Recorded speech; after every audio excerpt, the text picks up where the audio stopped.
Give me your locations in the comments. We will be getting started in a moment. Started a little bit late today, but we are still going to get to the material as usual. As y'all are coming in again, shout yourselves out. Give me your locations in the comments. We are live on Rumble. Good morning, Rumble. We are live on YouTube. Good morning, YouTube. Let me check and see if we are active on X. Says so. Yes, we are live on X. Good morning, X.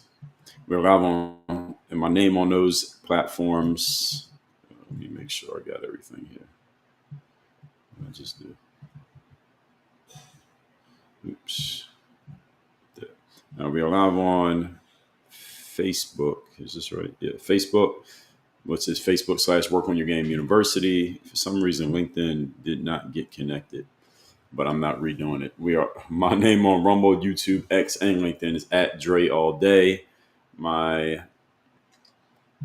name on Instagram, live on Instagram, is at Dre Baldwin. Good morning, Instagram. I'm live on TikTok. TikTok is Work on Your Game. Give me your locations in the comments so we can get started shortly. The topic here today is a couple white men tried to do a Charlie Kirk at an HBCU and it didn't go too well. We're going to talk about that. What exactly happened at this HBCU where a couple white guys tried to come and have an open debate type of situation. Didn't work out too well for them, but we're going to talk about that in a minute. Let me make sure my mic is working properly over on the, let me check. Come and have a open. Yeah. All right. So it looks like the mic is working properly over on the Rumble Studio side. Again, as y'all coming in, give me your locations in the comments. Let me shout a couple people out, and then we will get started. Let's see. Yabo, your boy Solo. Good morning. King Works 21, Tuscaloosa. Angela Thomas from Pinehurst, North Carolina. Good morning. Shout yourselves out in the comments as we get started. Let me shout out a couple people over on TikTok. Give me your locations in the comments as y'all come in. Trucker J with the first comment of the day from Oklahoma. Good morning. Back on the road again. Marky Man 007. Good morning. Courtney. Good morning. Annie AFF from Kentucky. Marky Man Sacramento. Optimus Jim 22 from Tuscaloosa, Alabama. Okay, so we got Tuscaloosa represented here. Dwayne Mitchell 90 from Detroit is in the building. Nikki from Connecticut. Jordan from Philly. Jordan, what part of Philly you in? Shout out to Philly, my hometown. I'm from Uptown, Mount Airy, Philadelphia. Where was I? I lost my spot in the comments already. Jordan from Philly. Murphy to Mutt, Bristol, Tennessee. 140.6 Walnut Creek, California. Pink Heart Vibes.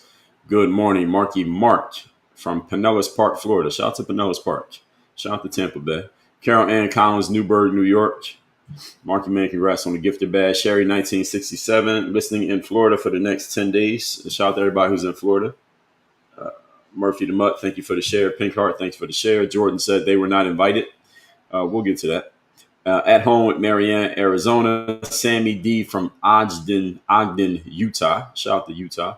Murphy the Mutt with the share. Melt from SWFL, Southwest Florida. Shout out to Naples. Shout out to Fort Myers. Traditional All Day, good morning.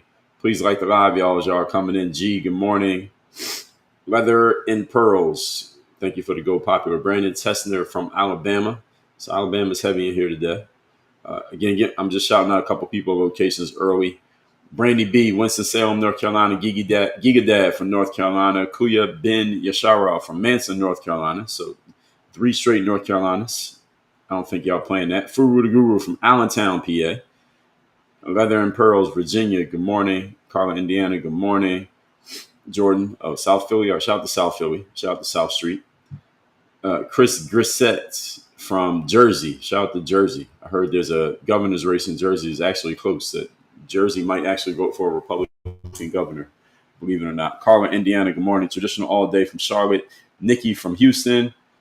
Creek Boys Fishing from Northeastern Tennessee. Dark Knight says West Philly, born and raised, Mount Airy, dues were soft, just a fact. LOL. Dark Knight, good morning anyway. Satine, Louisiana. Lisa, reminder, we're only 8 months into a 4 year sentence. Okay. How do you really feel? Sherry Sparkle and Shine, thank you for the follow and the rose. L. Johnson from Union, New Jersey. Shout out to Jersey. Maga Mama from Detroit.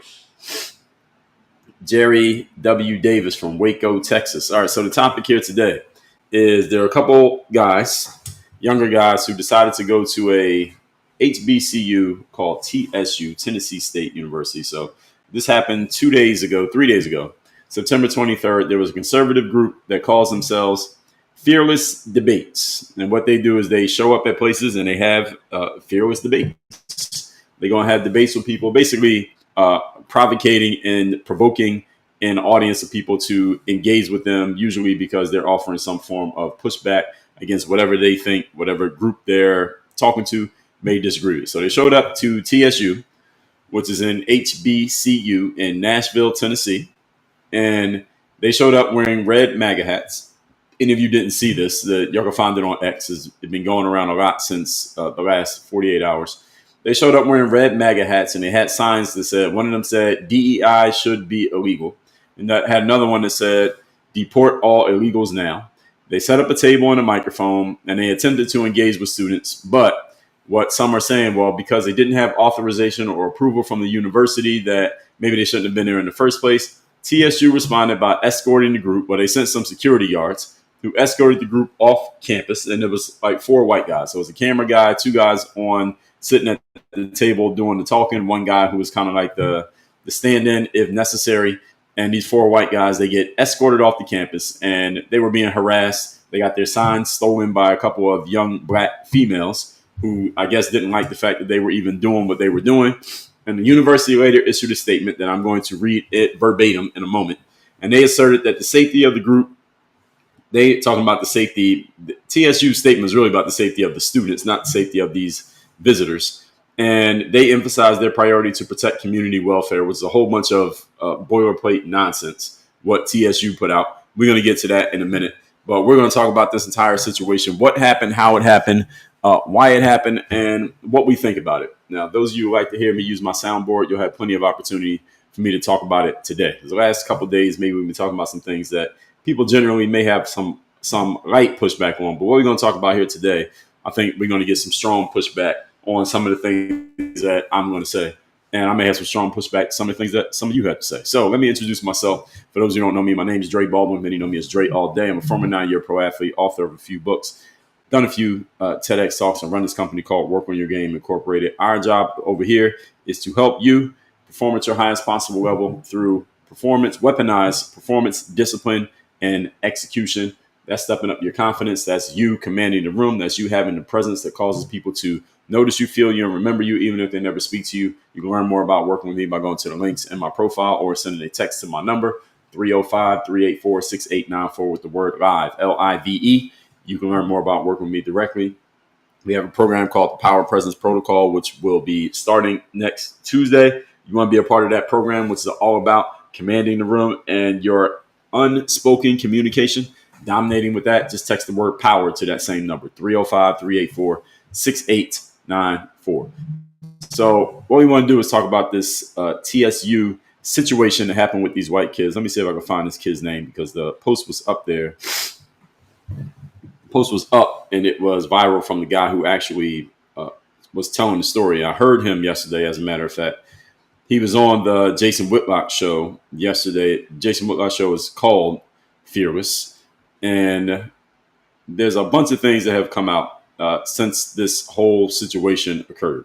So as I told y'all, just putting it in my own words, these white kids go and have this event, or they're trying to have an event. They set up a table. And what happened was, because the guy put the video out, the whole video, he said it was only 38 minutes. The guy who did this, I think his name is Colin. Let me see if I can find his name. I'm trying to find the guy because his post was viral. He was talking about what exactly happened there. So first of all, here's the picture. And here's their social media account is called The Fearless Tour. And they have 33,000 followers on X. This is them right here. You can find them on X. It's called Fearless Debates. Their tag is Fearless Debates.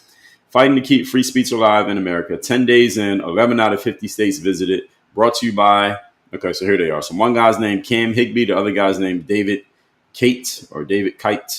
And Patriot, David calls himself a patriot spreading unpopular opinions. So he has 28,000 followers on social media. Cam Higbee, he's the one who I heard on Jason Whitlock yesterday. He is a personality at a company called Today Is America, which inspires free-thinking Americans. I've never heard of him. He does news and commentary, field reporting, and undercover journalism. And he has 160,000 followers on X. So these guys are not brand new. I never heard of either one of them, but they're not brand new, obviously. And what happened is they had this sign up. I'm going to show y'all the sign. Here's the two guys set up with their camera and their sign. This is before the event, I guess before the event even started. And the sign says DEI should be illegal. And it has their Instagram tags on it or social media tags. Then there was another sign that said deport all illegals now, let's talk. So they're basically asking people to come and have a conversation. Now, what happened at the beginning of this, and again, Duke put the video out. So let me see if I can go to Cam's account and find this video. Because Cam put the video out of them getting basically what looked like pretty much chased off of the campus. Not really chased, but harassed off of the campus. And let me see if I can find the full video. So what Cam said on the Jason Whitlock show yesterday was, oh, here it is. So I'm not going to play the whole video because the whole video is like 8 minutes long. But he said there was extremely civil discussion that he called it a riot. Was it really a riot? No, it wasn't a riot. But there was a disturbance at Tennessee State. It started with when they put the table up. I guess this wasn't announced. It wasn't announced that they were going to be doing this. They just showed up randomly, set the table up, and some kid was walking through the quad, the open courtyard on campus. Saw these guys sitting there. He stepped up to the mic, and they started having a conversation. So he asked them a couple questions about DEI, and he asked them questions about race. And again, it's an HBCU. It's two white guys with MAGA hats on. So, of course, people are going to be provoked to respond to this. People started responding and asking them questions. So what happened was, at the beginning,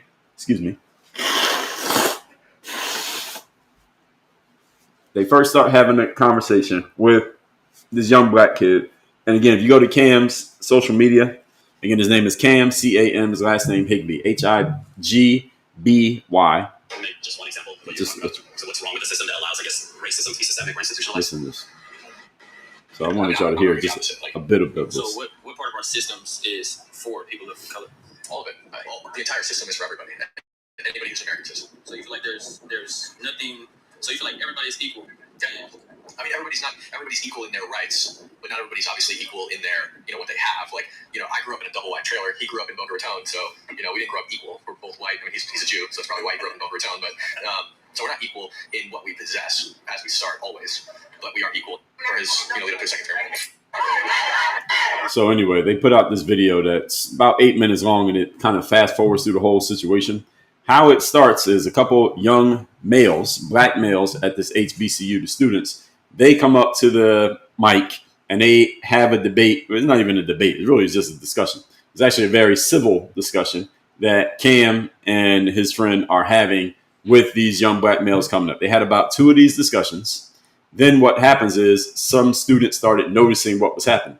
As more students start noticing what was happening, and I'm just going to tell y'all from how I see it, I'm going to just tell y'all straight up what I'm seeing here is that, and they got this fast forwarded video on here. So I'm just looking at this fast forward video while I'm talking to you all. They have this civil discussion with the young male. And of course, slowly more and more students are walking up and noticing what's happening. And most of them are not stepping up to the mic.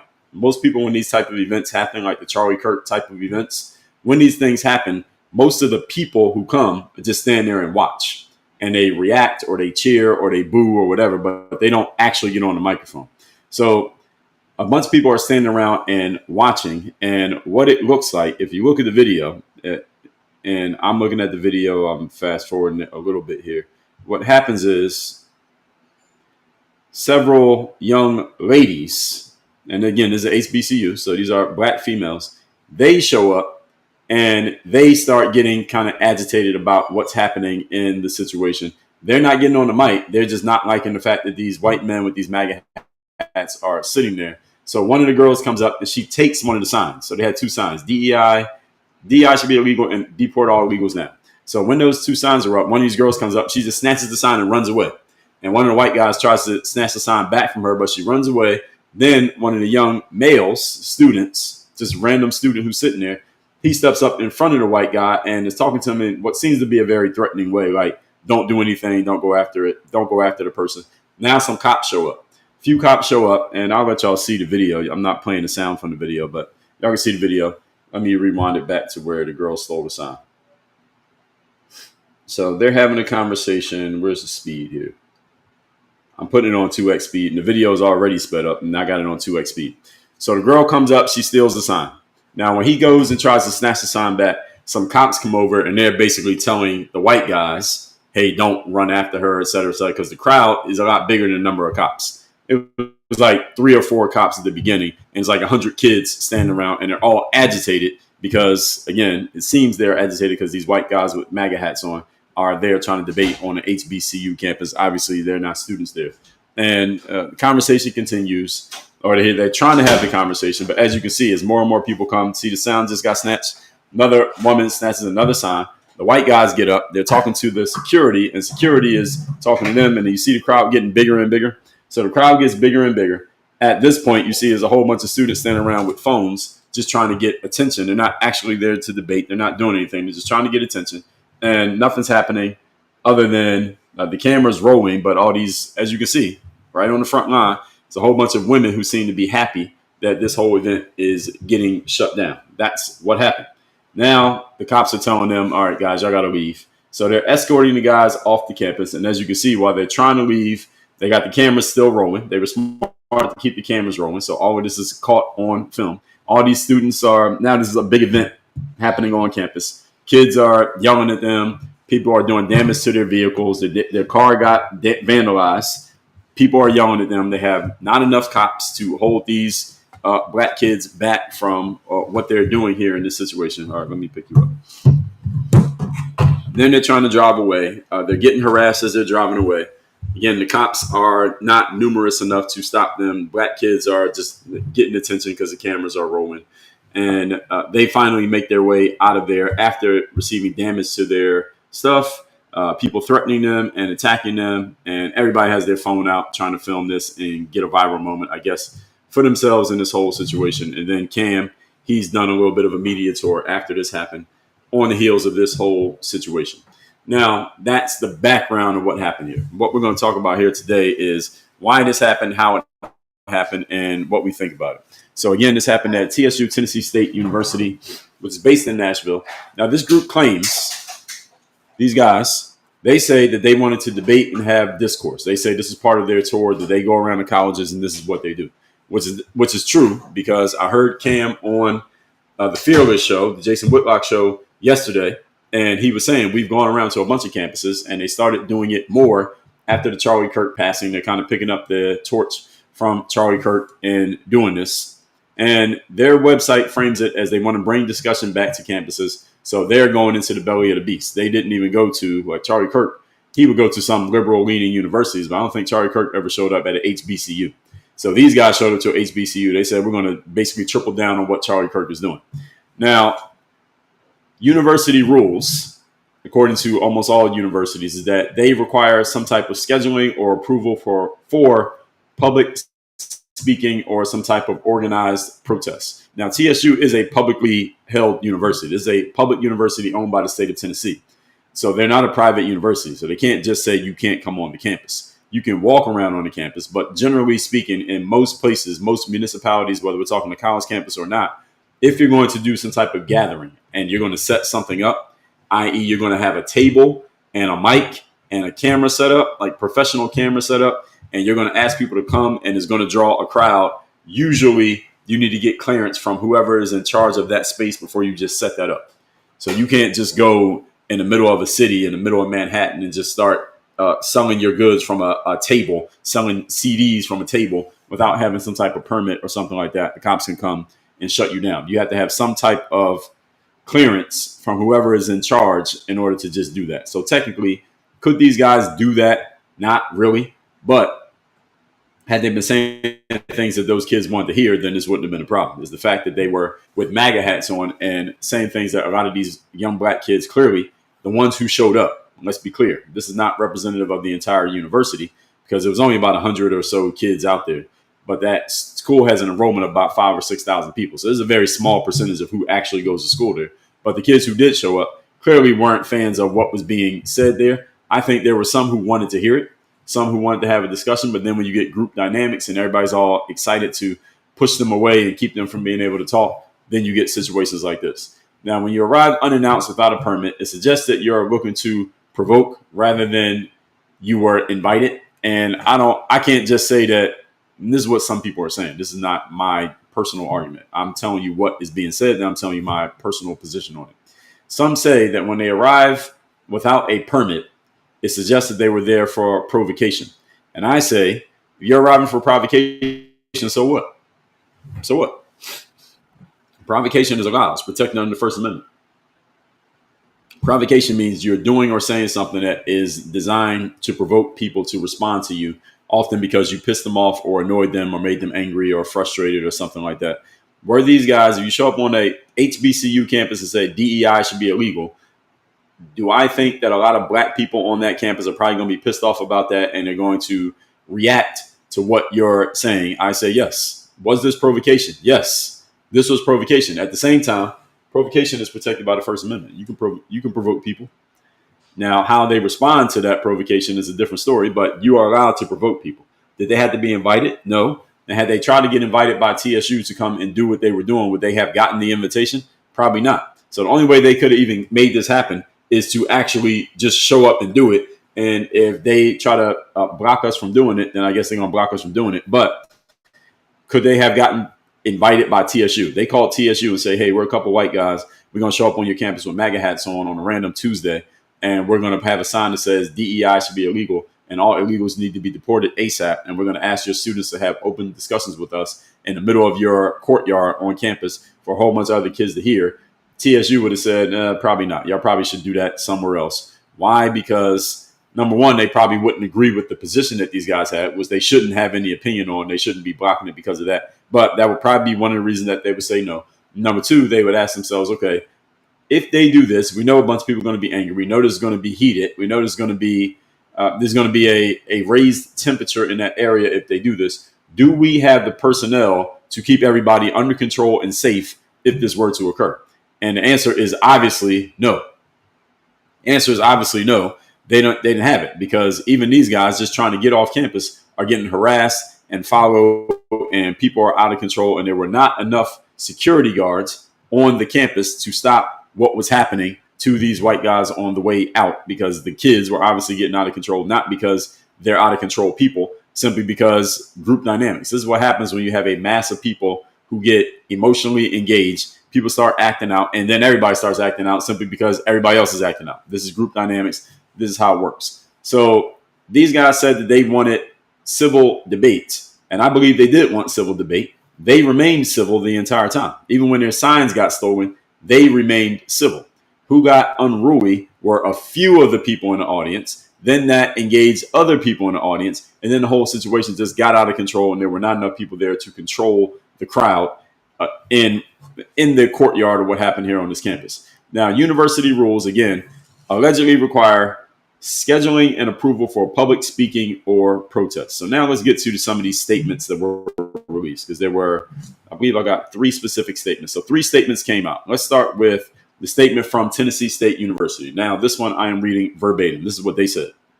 Today, a group of individuals unaffiliated with Tennessee State University appeared on campus without prior notice. In accordance with university policy, any demonstration or protest activity, I don't know if this was either one of those, but okay, requires advance approval and permitting. Campus police and staff responded promptly, but there weren't enough of them, and the individuals were escorted from university grounds without incident. That's questionable.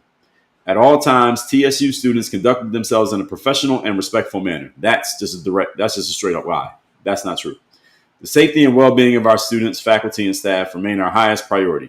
I do believe that's true. TSU will continue to uphold university policies and ensure that campus remains a safe, welcoming, not true, and orderly environment for all members of our community. That one is also questionable. Depends on who they're deciding to be orderly for, who they're welcoming to. This statement by TSU, some of this is true, but a lot of this is boilerplate bullshit. And this is the reason why many of you need to be careful anytime you get an official statement from an organization after something that might make them look bad happens, because this makes TSU look bad. Even though it was only about 100 or so students there, and only a handful of those 100 were acting like they didn't have any sense. The rest of them were just standing around watching people act like they didn't have any sense. It makes the entirety of the campus look bad. And now it put a microscope on TSU, which most people weren't paying any attention to before this happened. Now, they say any demonstration or protest activity requires advance approval and permitting. And as I already said, if you're going to set something up, if these white guys are just walking around stopping people and having conversation, you can't stop them from doing that. But if you set up a table and cameras and a microphone and you say, have a debate with us, yes, you usually have to have permit for that. And again, if they were saying stuff that the university liked, this wouldn't be a problem. They were saying stuff the university didn't want to hear. It appears that's the reason why they got so much pushback.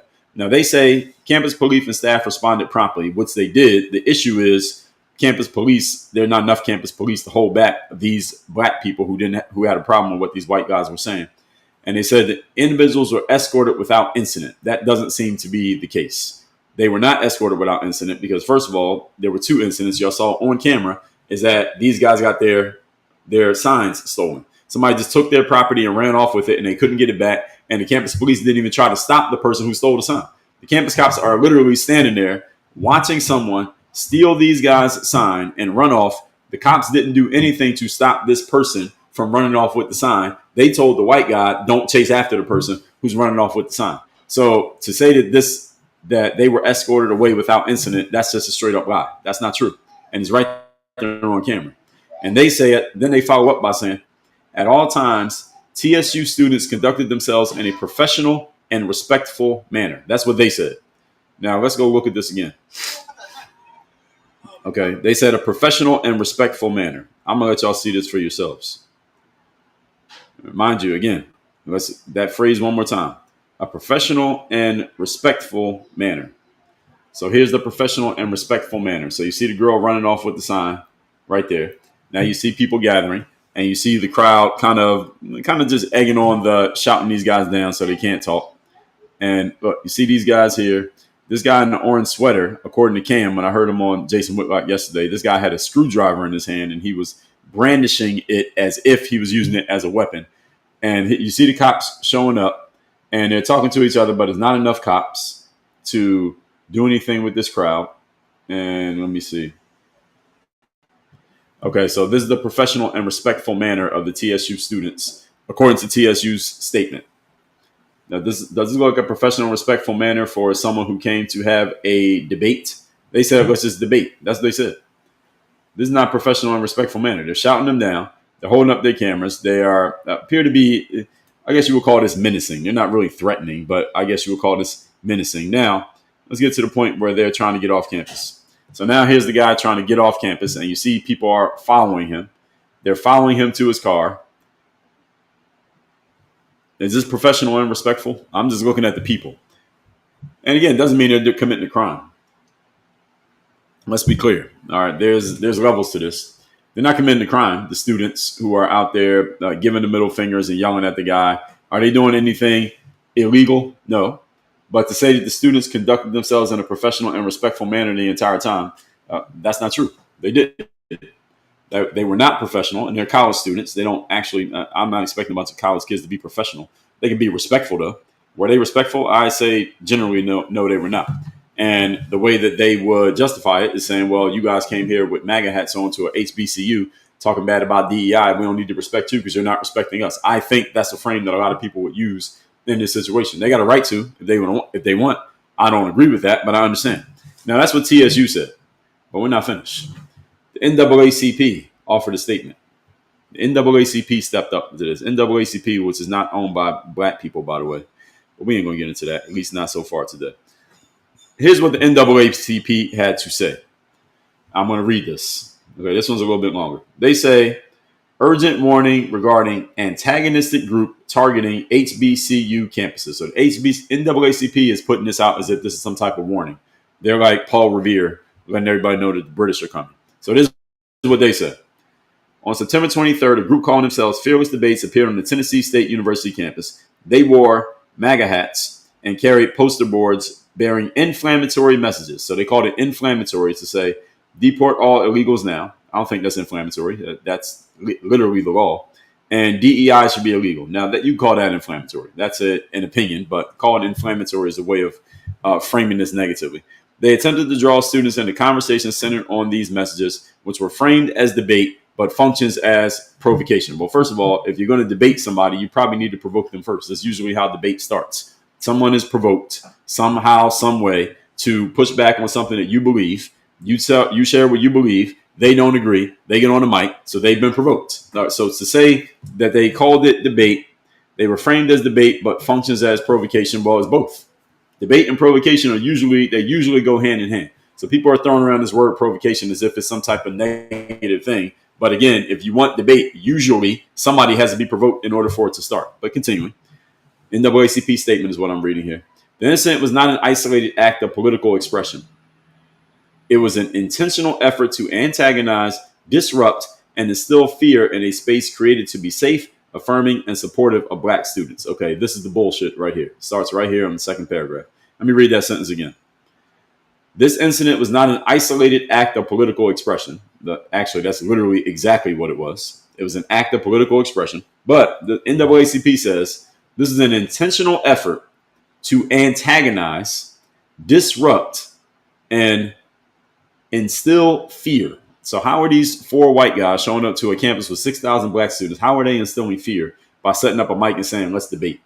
NAACP say they're trying to instill fear in a space created to be safe, affirming, and supportive of Black students. Okay, this entire sentence right here is my problem with the NAACP and race hustlers in general, is this languaging right here. Let's break down the rest of the sentence. First of all, they said they were trying to antagonize the students. Now, I actually could understand that. Is this a little bit of antagonizing? You show up to an HBCU and say DEI should be illegal. I think a lot of Black people are fans of DEI without really thinking about what it does and what it means. And you say DEI should be illegal and you're white with a MAGA hat on. Is that a little bit antagonistic? I'll give you that. Okay, I'll give you the antagonistic.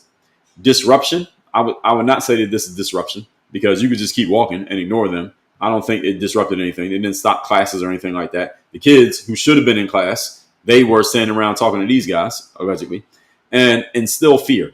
This is complete nonsense. How is 4 white guys instilling fear on an HBCU campus and all they did was set up a mic and said, let's debate? No, that's nonsense. In a space created to be, this is the part that also bothers me. They said this space, i.e. the HBCU campus, this is designed to be safe. Okay, safe is fine. Affirming, I do not agree. We need to completely strike this word out of it. HBCU is not there to affirm a Black person. That's not the purpose of a college, any college. A PWI was predominantly white institution or predominantly Black institution or HBCU. The purpose of a college is not to affirm you. The purpose of a college is to educate you, allegedly, and to challenge you to think and hopefully help you grow between your youth and your adulthood and send you out into the world ready for the world. So it's not about affirming you. So let's take that word completely out. And supportive of Black students. Again, what does that even mean? Depends on what you mean by supportive, because I can support you by challenging you every day. I can also support you by affirming you every day. So what exactly do they mean? And why is the NAACP, speaking on this anyway? But continuing. While we recognize that free speech is a constitutional right, so right after that, they say free speech is a constitutional right, there is a clear and urgent distinction between constructive dialogue and rhetoric deliberately designed to provoke, demean, and endanger the psychological safety of students at HBCU. See, this is that soft bullshit is the reason why our society is where it is right now today. The fact that the NAACP, this is allegedly, you don't know what that stands for, National Association for the Advancement of Colored People. Their official statement says, we got to go over this again, that this is rhetoric designed to provoke, demean, and endanger the psychological safety. First of all, no one can endanger your psychological safety because your psychological safety is based on the way you think. No one can endanger your thoughts. That's impossible.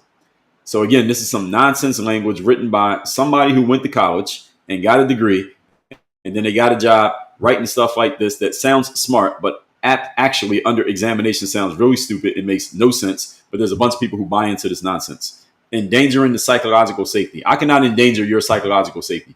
All right, you cannot endanger my psychological safety. Why? Because nothing you say needs to be absorbed by me unless I decide to absorb it. So this is nonsense.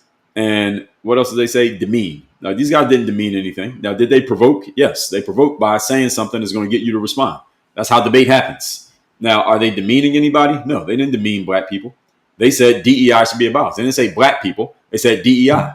Now, if you're black and you associate your identity with DEI, well, that's your problem. That's not the problem of the person who doesn't like DEI. It's not the problem of DEI. That's your problem because you decided to associate your personal identity with DEI. So it's not demeaning you. And the psychological safety, again, nonsense. But we're not finished. NAACP had more to say. They said, we are both infuriated and alarmed, nonsense, that groups like Fearless Debates, that's the white guys, are targeting HBCUs with rhetoric that echoes a long history of exclusion, racism, and systemic oppression. Oh, here we go. NAACP put this out, folks. This is their statement. This is a statement from the NAACP. In 2025, so you mentioned a year as if you're not supposed to say anything like what they said this year, and they said it's rhetoric that echoes, and here's the race hustle right here, more race hustling, a long history. So they're going to harken back to history. This is what race hustlers do, especially black race hustlers. They always pull back to history, and they try to pull it back. They try to reach back to history, bring it to the future, and say, well, here's a history of some negative things that black people are allegedly traumatized by. So you can't do it today because black people alive today who had no experience of any of that stuff except what they heard, they're traumatized by it, even though it happened 200 years ago. This is what they do, or 60 years ago, or 80 years ago, or 100 years ago. Long history of exclusion.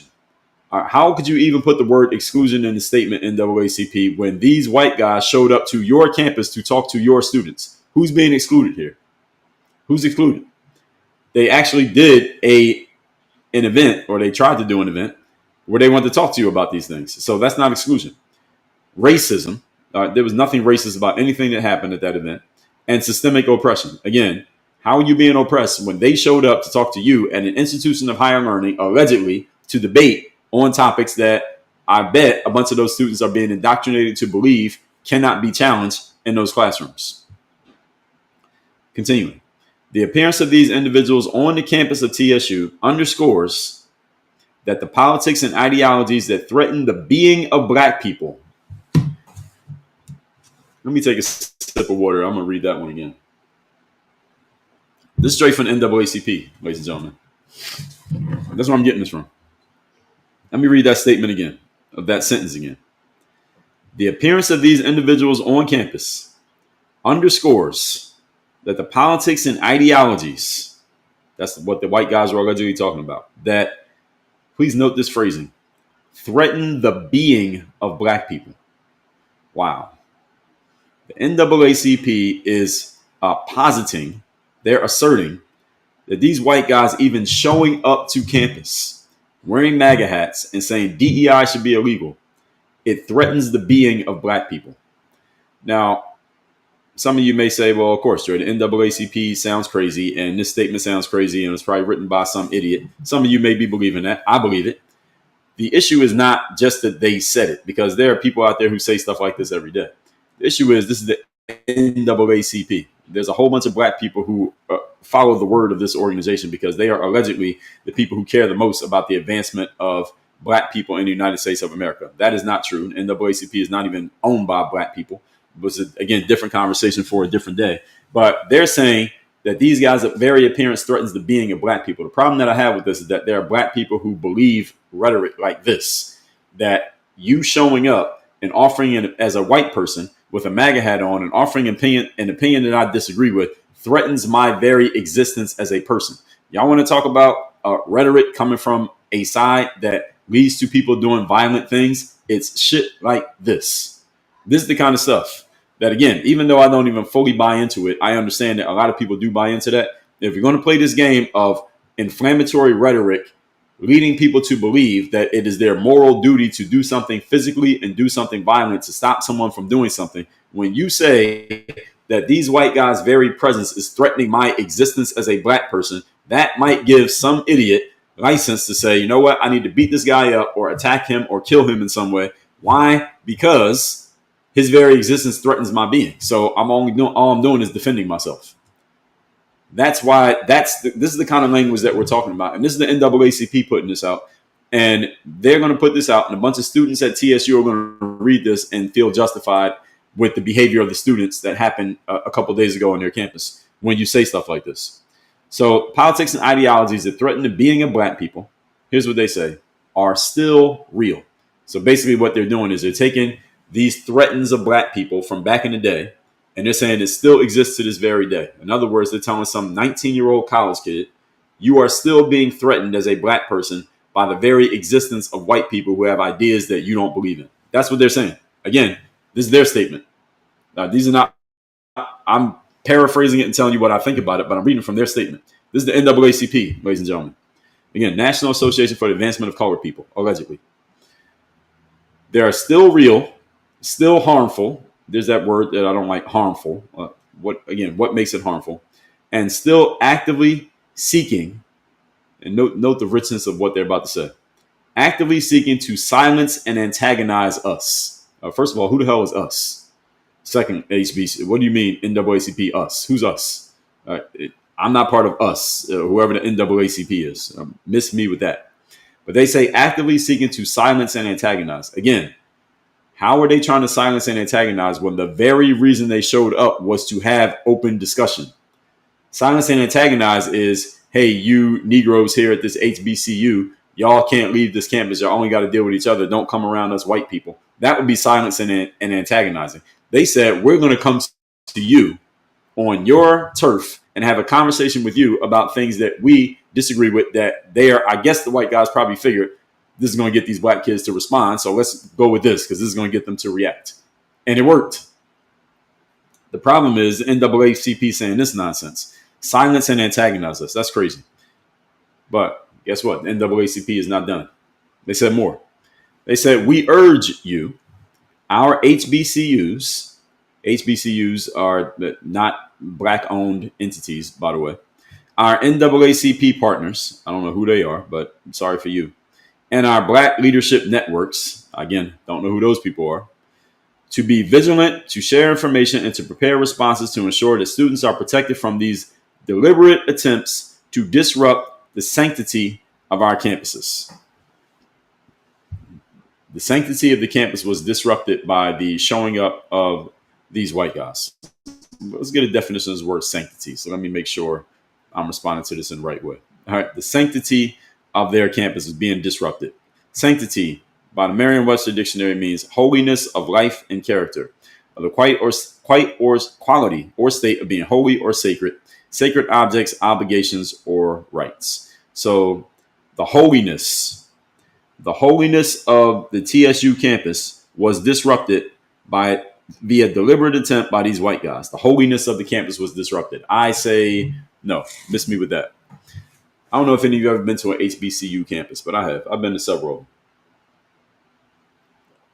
them. And maybe there's some HBCU graduates. We got any HBCU grads in the room? Put me if you graduated from an HBCU. And I'm going to say something about what I've seen. HBCU campuses that I've been to. I've been to several of them. I've been to a couple of them that are in Florida. I've been to a couple in the state of North Carolina. I've been to several in the state of Pennsylvania and Delaware. HBCU campuses look like, from the outside looking in, if you just walk around, they look like the projects. That's what they look like. They look like the projects. No diss to any of you who went to an HBCU. They look like the projects. Right? They do. You walk around the HBCU without going inside the building, you wouldn't know you were on a college campus except for the flags on the flagpole to say whatever the name of the school is. They look like the projects. Now, Temple's not an HBCU. Temple is, there are white people who go to Temple. Now, Temple's in the middle of the city of Philadelphia. I'm from Philly, so I know Temple. I went to high school right in the middle of Temple's campus. Now, Temple's a little bit different, but I get what you're saying. HBCU campuses, the ones that are just the campus and nothing else around, is not in the big city, they look like the projects. I remember once that I knew a girl who lived in she went to school at HBCU. This is when I was working. I was working at this store called Foot Locker. And this is like shortly after college. And I had braids in my hair at the time. So I want her to braid my hair. So I go to her camp. She was like, come to my dorm, and it wasn't that far from the camp because she worked at the same job as me. She was like, on my day off, just come to my dorm and I'll braid your hair. So I go to her dorm to get my hair braided. I remember just parking my car in the parking lot. I'm like, this is a college campus. I'm like, what the hell is people standing on the corners, people sitting on the stoops, people standing outside the buildings just staring at you. I'm like, what is y'all hustling? Like the way they were looking at you, I was like, this doesn't even feel like a college campus. I went to Penn State University. I graduated from Penn State. So when I go to this campus, I'm like, what the hell is this? I can't remember what school she was at. I think it might have been Cheney. No disrespect to any Cheney graduates who are listening to this, but this is the situation. It was either Cheney or Lincoln. I don't remember which one it was. So I'll split up the blame between these two schools. I don't remember what the name of the school is. Either Cheney or Lincoln. I don't remember. Anyway, we go in the building. So I called her, whatever. She comes outside the building. We go inside the building. I go to her dorm room. And I don't know how to describe what I saw walking through this building. I'm like, it wasn't crazy. I didn't feel endangered. But it was like, this doesn't feel anything like the college that I was at. The dorms where I was at college didn't feel anything like this. And there's people blasting music out of their rooms. You could smell weed smoke. People just standing outside. It felt like the projects. I've been to the projects. I've been to the hood. I'm from the hood. And that college campus felt like the hood. It felt like the hood with a bunch of just kids with no parents. That's what it felt like. Anyway. They're calling it the sanctity of the campus. I find that hilarious. So where was I? I'm not done reading the NAACP's statement. They said HBCUs were founded as sanctuaries of empowerment, education, and freedom. Okay. HBCUs weren't even started by black people, but okay. Fair enough. And it is our collective responsibility to preserve that legacy against those who seek to undermine it. Now, please, NAACP, really? All right, this is what y'all came up with, NAACP. Y'all had a chance y'all got together and your whole team, y'all came up with this. You're not that guy, pal. Trust me. You're not that guy. That's what the NAACP came up with. You're not that guy, pal. Trust me. You're not that guy. I'm not feeling this statement at all, but this is what they said. And they say, it is our collective responsibility to preserve that legacy against those who seek to undermine it. Okay. One more sentence from the NAACP. Actually, one more paragraph. We will not be silenced. Who's trying to silence you? Again, the white guys came to talk to you. How are they silencing you when they came to talk to you? We will not allow outside groups, I guess that's white people, to strip away the dignity, safety, and thriving of our students. That's complete nonsense. And where'd they get this from? I think they just got this copied and pasted in Google Docs, and they just take it and use it anytime something happens. We are not going to allow, let me read that sentence again. We will not allow outside groups to strip away the dignity, safety, and thriving of our students. What? The time to respond with strength and unity is now. Together in our fight for freedom. We already got freedom, NAACP. What the hell are they talking about together in their fight for freedom? This is a statement from the NAACP, ladies and gentlemen. How y'all feel about that? You already know how I feel. All right, that's complete nonsense. That they even came out with this. And there's one more statement. Let's read this one too. I don't know who this came from. This came from a person named Pastor Ben. I don't know who Pastor Ben is. Let's see if we can find out who Pastor Ben is, but I saved the image. Let's see, Pastor Ben. See if we can find out. Anybody know who Pastor Ben is? Pastor Ben came out with the statement. And this is, let's see if we can identify who this individual is. Pastor Ben. And yeah, Pastor Ben. So the statement is just out there, but I'm not sure anybody has identified who this person is. So let's see. All right, let's just read what Pastor Ben had to say. Okay. Pastor Ben put out this statement for immediate release to all HBCU students. So he went and got the images and all that stuff. He went and made this he went and used the images from these guys, the white guys, all this stuff right here. Here's what he says. He says, ignore these. He puts the word crackers in instead of crackers, CRACKERS or CRAKERS. I forgot how to spell crackers. He substitutes the letters in the middle with the 3 letters KKK. So you see how he spelled it? Ignore these. Y'all see that? So he spelled, I know my camera is mirrored over there on TikTok. Y'all get the point. See the 3 Ks. Y'all see the 3 Ks. Okay. Ignore these crackers. So on September 23rd, a group calling itself Fearless Debates, white MAGA agitators dressed in red hats and armed with cameras, microphones, and inflammatory discriminatory signs, stormed into the campus of TSU in Nashville. They had no permit, no invitation, no purpose other than to bait black students into a scene for viral content. Now, is that what they were looking for, viral content? Yeah, probably. Probably. They were probably looking for viral content, but there's nothing wrong with that. TSU police quickly removed them. It wasn't that quick. And they didn't remove them. What TSU police did first was they just showed up and stood around till it got to the point that the police realized, okay, this might get a little unruly. Y'all should just leave. They did not quickly remove them. That's not true. And students stood tall without giving in to violence. That is also not true, according to what Cam said. And the students didn't stand tall. They agitated. That's the reason why the cops told the white guys to leave. So this is not true. This stunt at TSU is not random. I agree with that. It's not random. It is part of a renaissance of white supremacy. Really, Pastor Ben? This is a pastor, folks. This is a renaissance of white supremacy. An outrage pipeline. Okay. Where no matter what you do, no matter how brilliant or calm you are, and y'all saw the video, these kids were not calm. I don't know if they're brilliant or not, but they were damn sure were not calm. Especially if you raise your voice or show the slightest frustration, which nobody really showed frustration. People were it was just antagonizing. Again, not like it was a mob. MAGA has perfected the art of vilifying and dehumanizing our generation at levels that would make their racist ancestors envious. A level of devilry so evolved that even their troglodyte grandparents could never have imagined it. Wow. White people, what y'all think about that one? White people, how y'all feel about that one? I got to read that one again. I didn't even see that statement coming. Let me read that sentence again. Let me read this one again. It's a long sentence, but let me just get the parts that y'all need to understand. It said, if you raise your voice or show the slightest frustration, MAGA, so they're putting this on MAGA, has perfected the art of vilifying and dehumanizing our generation at levels that would make their racist ancestors envious. A level of devilry, so they're calling MAGA the devil, so evolved that even their troglodyte grandparents could never have imagined it. This is your pastor. This is where your next door neighbor is going to church. All right, this is the person preaching to them on Sundays at church. This is what your pastor said. Your troglodyte grandparents could not have imagined this level of devilry. They couldn't imagine how much of a devil you have become as a white person. All right, this is race hustling. Okay, so this is, when I say race hustling, all right, this is the kind of stuff that I'm talking about. Now, this person's taking it to the extreme. Pastor Ben, whoever this is. Do not give them what they want.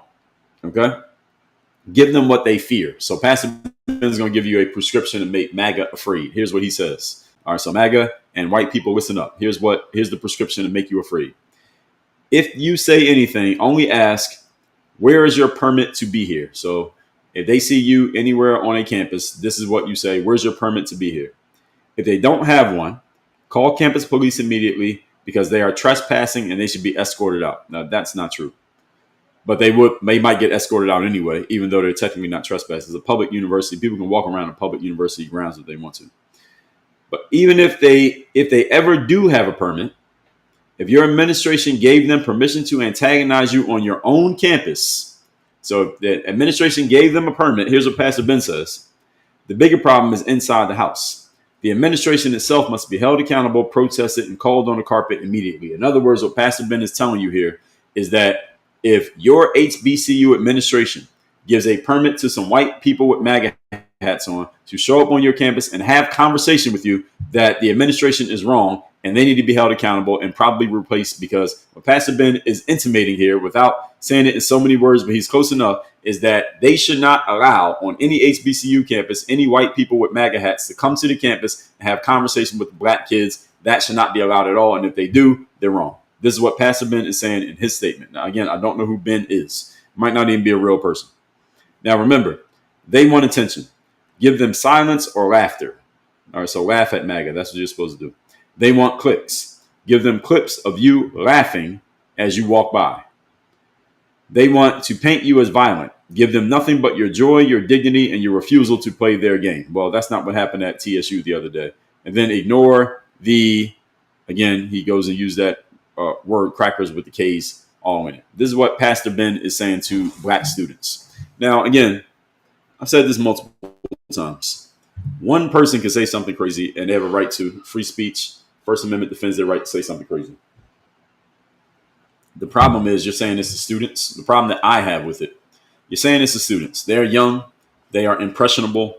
These are students who are at college. So on some level, at least, the majority of them are there because they're looking to learn, advance themselves, be enlightened, be educated, and to make themselves smarter, better, and ready for the world. And these are the next wave of leaders. This is the next wave of administrators. This is your next wave of politicians. These are your next wave of C-suite executives and managers and business professionals, these kids who are on college campuses. So when you get messages like what came from the administration at TSU, from the idiots at the NAACP, and from this no-name, no-face person, well, we got this name, Pastor Ben, if this person is even a real person. When you got these kind of messages going out to the youth, we're setting the youth up for failure. That's the problem that I have with this. That's the problem I have with it as a black person. Even if I was completely anti whatever those white guys were doing, they didn't get a chance to do anything. Even if I was completely against the things that they were doing, this is not the message that you give to the kids to say, okay, well, they're dehumanizing you and they're threatening your very existence as a black person, and you shouldn't engage with them at all. And your administration shouldn't allow anyone to come on campus who's going to challenge your beliefs or the things that we're teaching in the classroom. That's the exact opposite of the reason why college exists. It's literally the antithesis of the point of college, is that you should be challenged. You should hear things that you don't want to hear. And you should have to sit there calmly and engage in civil discourse with someone who has an opinion that you disagree with. Oh, because they're MAGA and because they're white, then that means it's okay to antagonize them because they're not allowed to have an opinion that you don't like. All right, this is nonsense. And this is what black people are being taught. So any of you who is white, any of you who is white and MAGA, any of you who is black, and black people, y'all understand this, but any of you who is white, especially if you're a MAGA or conservative and you don't spend a lot of time around black people who come from the places that people like myself come from, and you want to understand why a lot of black people don't want to hear anything regarding anything neutral or positive regarding MAGA, Donald Trump, conservatism, the political right, etc. This is the reason why, because this is not new. These statements that I just shared with you, they are unique in that they just came out this week. But this idea, these concepts, these are not new. These have been being taught to black people for decades. White man racist. Anything that gets labeled racist that comes from a white person, you're allowed to go against it. You don't have to listen to it. You don't have to engage with it. You can completely ignore it. You can actually get aggressive in going against it and shouting it down, not allow it to talk. You do not engage with it at all. And if you do, then something's wrong with you as a black person. How are you going to go face other black people if you won't go and talk down on the white people who have racist opinions, racist ideas, racist beliefs, and they just represent racism themselves because they were always racist. Their ancestors were racist. They did bad things to your ancestors. Therefore, there can be no connection between you and them. Understand that there's a swath of black people who have been taught this since they were children, and they're still being taught it to this very day, as you can see. So any of you who is white, or again, white and or MAGA, and you want to understand why this divide exists, and why there are many black people in the United States right now who just don't want to hear anything regarding race or regarding, again, the right, Trump, MAGA, conservatism at all, is because it's been taught to them since they were children. And some of these people are 40 years old. Some of them are 60. Some of them are 22. And some of them are in college. This is what they're being taught, that they're not supposed to engage. And they have a right to not engage because, look at this. Look at this example of these 4 white guys showed up to a campus of 6,000 black people asking to have civil discourse, and they're the threat. Just that alone, just that concept alone, they're the threat. They showed up asking to have civil discourse to an HBCU campus, and they're white with MAGA hats on. Just their very existence is a threat to black people. I thought it was the other way around. I thought white people were supposed to think that black people were the threat, and that's why they were so racist. But as you can see, and again, this is coming from leaders, folks. I don't know who Pastor Ben is, so let's just leave Pastor Ben out. The administration at TSU, these are people who went to college, got degrees, got jobs working at a college in the administration. Okay, that's a pretty respectful, professional job to have. They came up with that statement that was about 60% true, 40% bullshit. And these are your leaders. They're teaching the next wave of kids. Those of you who are MAGA or white, your kids are going to be working at jobs with these kids. So if you think this doesn't affect you, oh, it does. Your kids are going to be, when they graduate from college, they're going to go get a job. And one of their coworkers is going to be one of these kids is being taught this nonsense that came from TSU and came from the NAACP. Your son or your daughter is going to have to deal with these people. And this is what they're being taught when they're 19. Imagine what they're going to be thinking when they're 29. So if you think this doesn't affect you because you're not black, or because you're in the suburbs, or because you live in a community that's all white people, what about your kids? Where are they going to be? Where are they going to live? You don't know. Okay. And that's why this matters. NAACP, they've been around for a long time. Again, not really a black organization. They claim to be, but they're not really a black organization. There's a bunch of black faces that, if you look on their website, you probably see a bunch of black faces. Not a black-owned organization. It was not started by black people, and it's not really about black people at all. Y'all can do your own research on that. They're coming out with these statements that make no sense whatsoever. Just a whole bunch of boilerplate bullshit, race hustling nonsense they give the black people to make you feel like you're a victim. And again, the people who run the NAACP today, let's find out. Let's find out who's running the NAACP. NAACP website. Let's find out who their leaders are. I already got a pretty good idea, but let's find out. Let's make sure. So NAACP, about NAACP, leadership and staff. Can we guess who it's going to be? So their president and CEO is Mr. Derek Johnson. Here he is. And we know it's going to be all black people. That's not going to be not a surprise. So Derek Johnson, National Board of Directors. You got Leon Russell from Tampa. You got Karen Boykin Towns from Brooklyn. Jesse Turner from Memphis. Yvonne White from Detroit. Alfonso Braggs from Honolulu. And then they have a foundation. Dr. Dwayne Proctor, Silois Steele, Thomas J. Callahar. Actually, there's a white guy on here. Okay. They had to mix it up a little bit. Let's see the senior staff at the NAACP. So Derek Johnson, Abaji Blankson. She's the CMO. Kyle Bowser. He is the vice president, Hollywood Bureau. Larry Brown Jr., Erica Kane, Denise Carroll, no picture, Abry Connor, okay, Keisha Bross, Raymond Curry, okay. The whole point is a whole bunch of black people. I don't never heard any of these folks and don't really need to hear of them, but be happy to have a discussion with any of them. Any of them disagree with anything that I'm saying here. Anyway, these are people teaching the next wave of adults. And again, if you're 60 years old listening to this, you may think that this will never really directly affect you. You're probably right. But you got kids? Do your kids have kids? Okay, what about them? That's what you need to think about.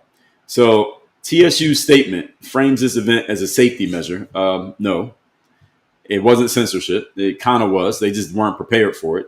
And again, I actually give them a little bit of grace because the white guys didn't announce they were coming. TSU didn't have enough security, at least not ready for a situation like that. Then the group was escorted and not harmed. That's not what Cam said. Now, the university wants to position itself as a neutral arbiter rather than a suppressor. The statement was not neutral. The statement tried to make it seem like the students didn't get out of control, when what the statement should have said, if I'm running that university, I'm saying, hey, students, actually, I would send a message out to the students, not to the public, but to the students. That statement by TSU was made for the public. That was a statement by TSU to make it seem like their students didn't get out of control when the video is already out showing what the students were doing. But the person who runs TSU, the dean of students, let's find out who that is. TSU Nashville. And their website says, excellence is our habit. Okay. Well, from what I read, the graduation rate at TSU is somewhere between 20 and 31%, meaning students who start 4 years ago, 4 years later, about 20% of them graduate with a degree. So you take that for what it's worth when it comes to their, as they say, excellence is our habit. Again, just data. Don't be mad at me. Support TSU, current students, parents, alumni, faculty, and staff. All right, let's find out who is actually running TSU. So staff's benefits, faculty resources. It's a cheap-ass website. But let's see if we can find who actually runs this. Campus Life Technology. What is this? This website is not easily navigable. Academic Affairs, Faculty and Staff, Faculty and Senate, Staff Senate. I don't know what this is. All right, so I don't even know where to find this stuff. Anyway, if I'm the person who runs Tennessee State University, I'm putting out a statement to the students. I'm sending an internal message to all the students today, and I'm going to say something that sounds like the following. Yesterday or 2 days ago, some white guys in MAGA hats showed up looking to have debate. and they had signs up, et cetera, et cetera. I would remind the students that even if you on the surface disagree with what you saw in those signs, even if on the surface you have a visceral reaction to a MAGA hat worn by a white guy, understand something. Number one, you are a college student. The purpose of college is that this is allegedly an institution of higher learning. You are here to learn, to be expanded mentally, to be challenged mentally, and to become an adult who is ready to deal with the real world. And the fact of the matter is, black students, that we as black people are somewhere between 12 and 15% of the population in the United States of America, which means the majority of you are going to be going to professional worlds, and communities and professional careers where you're going to be working with people who do not look like you, do not have the same views as you, and it's not going to be this cocoon of only dealing with black people. Some of you may stay in that space for the rest of your life. Many of you will not. Many of you are going to be you're going to be dealing with people who ain't black. And you're going to need to deal with these people and engage with them, even if they have views that are starkly different from yours and vice versa. So when they show up to this campus and they have ideas that you disagree with, the first thing you should do is not try to shout them down or steal their signs or get mad at them or go call your friends and recruit them to antagonize or disrupt what they're trying to do. What you should do is get on the mic, ask a question, and have civil discussion. And you may find out you have much more in common with these white people than you think you do, as opposed to what your parents told you back home and your bum ass cousins and your friends from the hood told you before you came to this college. Because you came to this college to learn, not to just keep thinking what you want to think and get stronger and believe in the same thing you showed up here at 18 believing when you leave here at 22. If you happen to graduate, being that only 30% of you are graduating anyway, then you better learn as much as you can before you get the hell out of here, which might be before you even get to your sophomore year.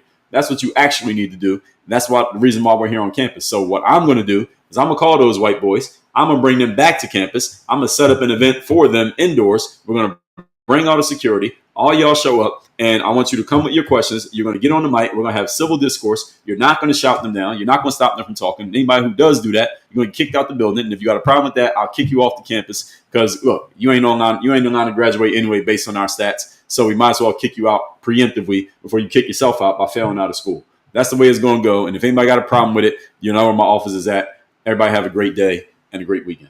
That's what I would say if I was the dean of students. Now, that's the reason why I don't get asked to speak at college campuses. Any of you want to know. I do speak at places, but not college campuses. That's what I would say if I was running an HBCU and that happened at my campus, because that's the purpose of college, as I said already. So the visitors were put into a vulnerable position because there was only 4 of them, and it was like 100 of the students. And again, they didn't get physically attacked. They didn't get beat up. But at the same time, flip that around. Let's just flip this around hypothetically, ladies and gentlemen.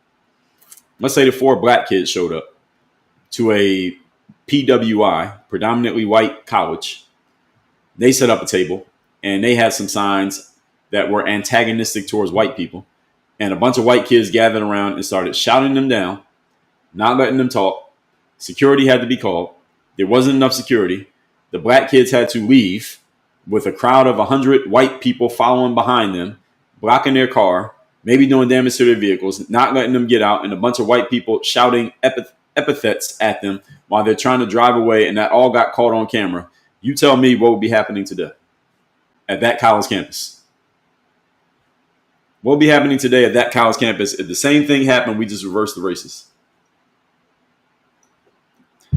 It'd be George Floyd all over again on that college campus. Benjamin Crump, Al Sharpton, Jesse Jackson. All right, they bring Jesse Jackson out the retirement home, out his wheelchair. Al Sharpton would be there. Ben Crump would be there. Who else would be there? All your favorite race hustlers, they would all be there. Stephen A. Smith would do a segment on it on ESPN, even though it has nothing to do with sports. Everybody would be talking about this, and the whole world would stop to discuss this terrible thing that these racist white people did to these innocent black kids. Would that be the situation? Of course it would. Everybody knows that be the situation. 3 Saintly said, blue is your color. Thank you. I've been told that before. I guess I got to get some more blue. I got to invest in some more blue in my closet. So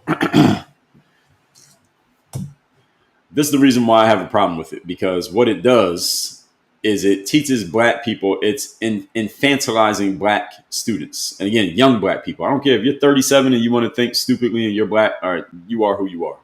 But if you're 19, you're still moldable. You might be able to change your mind if you're 19. I don't like this being taught to college kids. That's the problem that I have with this, because it's not even the reason that you went to college. You need to be challenged because you're going to be out here with these white people at some level. And what are you going to do then? You can't shout them down when you go to work.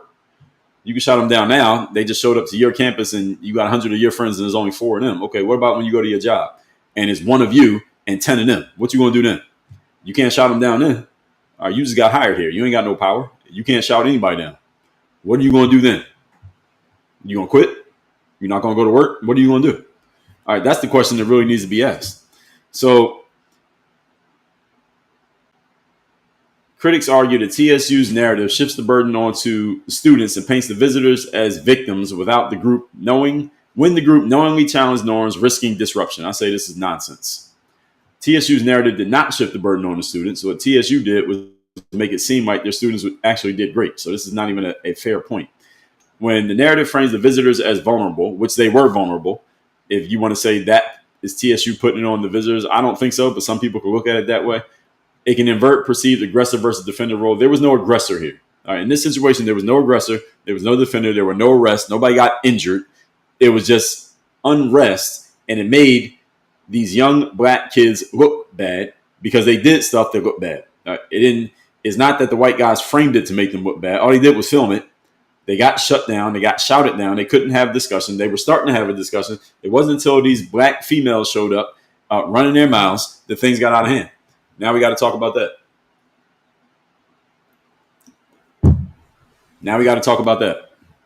Because when the video first started and they first start having conversations, the white men are sitting there. They say have a discussion. The first people to step up were black males.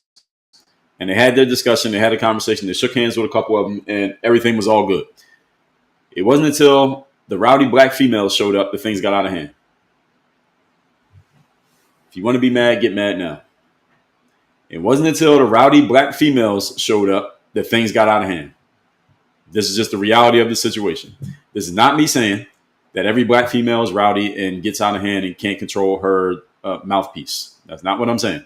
I'm saying in this situation, in that video that happened this week, it wasn't until the rowdy black females, plural, showed up that things got out of hand. When it was just males, it was a civil debate.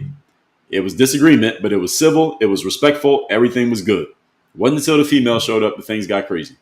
Now, one thing that I've talked about many times, I am a patriarch. Okay, I am in favor of the patriarchy. I'm a card-carrying member of the patriarchy.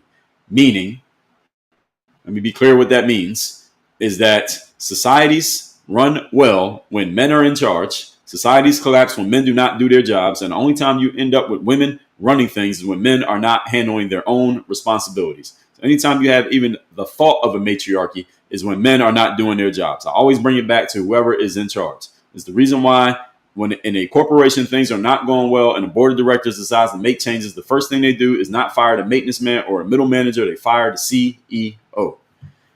Those of you familiar with the Bible, I am not a Christian. I'm not a practicing Christian, but I have read the book of Genesis. In the Bible, God created man. The man was Adam. He put Adam in charge. He created a woman from the rib of the man. That was Eve. Adam was in charge. Eve was the help meet to Adam. When Eve got fooled into biting the fruit that came from the serpent, she went and told Adam about it. They ended up covering themselves up. They started making all types of mistakes when Adam wasn't doing his job of leading the situation. That's how Eve got deceived. Then Eve went and deceived Adam because Adam was dumb enough to listen to what the woman said. Instead of telling her what it was, he let her tell him what it was. That's when things started to go wrong. As soon as the man stopped leading and started listening to the woman, things went bad. All right, that's in the Bible. Again, I'm paraphrasing. Y'all read it yourselves. As soon as the man stopped leading and started listening to a woman, things went bad. Okay, that's where it began. All the way back then when there was only 2 people. Now we got 8 billion people. When a man stops leading and starts listening to a woman, things go bad. That's how you get the idea of a matriarchy. It can't be a matriarchy unless there's some stupid men out there who are not doing their jobs and don't want to lead. So they say, okay, well, let's let the women lead. A bad idea. Again, read the book. All right, it tells you. When God noticed that Adam and Eve were doing something wrong that he told them not to do, what's the first thing God did? Who's the first person that God addressed? Put the name in the comments. All of you know. Who's the first person that God addressed when he noticed that Adam and Eve were doing something wrong? Who's the first person he addressed? Who did God address first? He addressed the man. Now, why did he address the man? The woman messed up. Again, read the book of Genesis. The woman messed up. The woman bit the fruit. The woman is the one who led all this chaos and confusion and literal hell to break loose. That was the woman who did that. That was the woman's doing. First thing God did when he realized that they messed up is he addressed the man. Now, why did he address the man if the woman messed up? Because God is supposed to be all-knowing, right? He sees everything, right? So he knows the woman messed up. So why is he addressing the man if the woman messed up? Because the man is the CEO. Same reason why if the middle management is messing up, the board of directors doesn't fire the middle managers. They fire the CEO. Why? Because you're in charge of them. So if they messed up, that means you ain't doing your job. That's how they messed up in the first place. They shouldn't have even been in a position to mess up because you should have been doing your job. So that means you're fired. God addressed the man because the man wasn't doing his job. Now, what does this have to do with TSU and black students at this HBCU a couple of days ago? As I already said, things didn't get out of control, so the females showed up. Now, if they're the men on that campus, let's just say it's about 50-50 breakdown of students, and it looked like it was about half men, half women by the time the crowd gathered. If the men in that crowd had said to the women, yo, shut the fuck up. I want to hear what these guys have to say, and I want to have a civil discussion with them. Don't shout them down. No, don't steal their sign. Put the sign back. Let them talk. We want to talk to them, and we want to have a civil discussion as adults, as men, and y'all can jump in the conversation if you want to. Y'all can watch. You can pull your phones out. You can react. You can laugh. You can boo. You can cheer, whatever you want to do. But we're not going to interrupt these white men with MAGA hats on. We want to talk to them. We want to hear what they have to say. If all the men who had gathered said that to the females, there's nothing the females could have done to counter that. They would have had to shut the fuck up, and it would have been over. And this wouldn't have gone viral, and we wouldn't be talking about this today. We'd be talking about something else. If the men had stepped up and did their jobs. Problem is, in the black community, we got a big matriarchal issue in our community. We've had this, it's been going on for 60 years, thanks to Lyndon Baines Johnson. We've had this issue in the black community of matriarchy, men not being in the homes, a lot of young men being raised by women. Therefore, they start carrying themselves with the energy of women, but the physicality of men. These are your most dangerous men, by the way. The men with the energy of a woman, but the physicality of a man, raised by women because their father wasn't around. And then you get women who look at these feminized men and they say, well, this man is not capable of leading. I guess I got to lead. And this is where we get. You get masculine women and you get feminine men. And the masculine women are looking at the men and saying, I'm more man than this dude. So I guess I got to lead. And she's right. She ain't wrong. She's right. And some of these men end up on college campuses. All right. They become students. Some of these men become your favorite broadcasters. Some of these men become athletes. Some of these men become professionals working in big high-rise buildings with suits on. Some of these feminized men, they go on and they start families. And the cycle continues. When we don't have enough masculine men who are not willing to say to a woman, shut the fuck up, calm down, sit down, and let me have this conversation, then we get this kind of chaos. And what happens is once the women start behaving in this unruly way and no men shut them down, what a bunch of feminized men do, and I'm theorizing here what happened on TSU's campus, that a bunch of these masculine energy women showed up to the campus, to the table of these white guys, trying to disrupt the whole situation. A bunch of the males saw this and they had a choice. They had two choices. They could either say to the women, be quiet, calm down. I want to talk. I want to have a conversation with these white guys. They could have did that if they were more masculine. Because see, for a man to walk up to a woman and say, be quiet, shut up, stop talking, calm down, I want to have a conversation. Well, he has to risk the fact that this woman might not like him anymore because of what he just said to her face. See, it takes a certain amount of testosterone for a man to be able to say that to a woman. Any man to say that to any woman. Because biologically, I mean, we all understand where babies come from, right? So for a man to say that to a woman, you're risking that this woman will never want to be nice to you or be friends with you ever again because you just checked her in a way that she might not appreciate. A masculine man has no problem doing that. A feminized man will never do it. So even when he believes the woman is out of control, he's going to sit there and take it and let her just talk crazy because he don't have the balls to tell her to shut the fuck up. See, a masculine man has to be willing to say that to a woman and a child. But since we have all these feminine energy men in our society, especially in the black community, this is what we get. We get a bunch of men co-signing that the women should be in charge. And this is how you get Kamala Harris as a presidential nominee, and a bunch of men co-signing it. Like, what?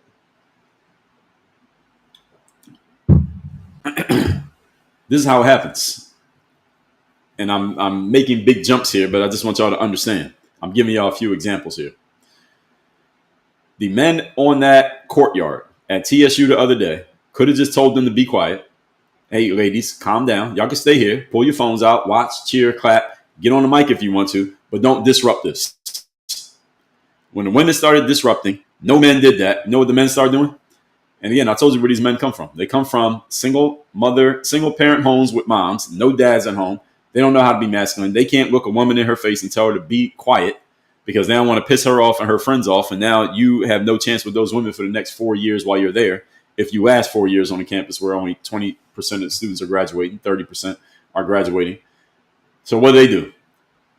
They do exactly what you see feminized men do these days. They start following behind the women.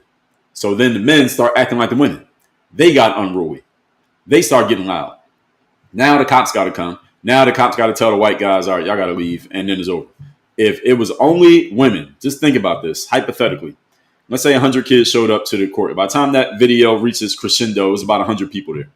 About 100, let's say it's 100 black females and 100 black males, students on campus, all gathered around looking at this situation. Let's just say all the women were super rowdy and trying to shout these guys down and trying to steal the signs, and they don't want these men to be able to talk at all because they hate the concept of deporting illegals and DEI being illegal. That's what it said on the sign. So let's say all the women felt that way, and they're just trying to shut this whole thing down as best they can. But all the men, the 50 men, so you got 50 women acting like that, and the 50 men said, no, we want to have a conversation. No, we're not going to shut them down. No, we want to have a conversation with these white guys, and we want to debate them on the points. I'm going to give my points. We're going to let these white MAGA guys give their points, and we're going to have a conversation here. What could the females have done?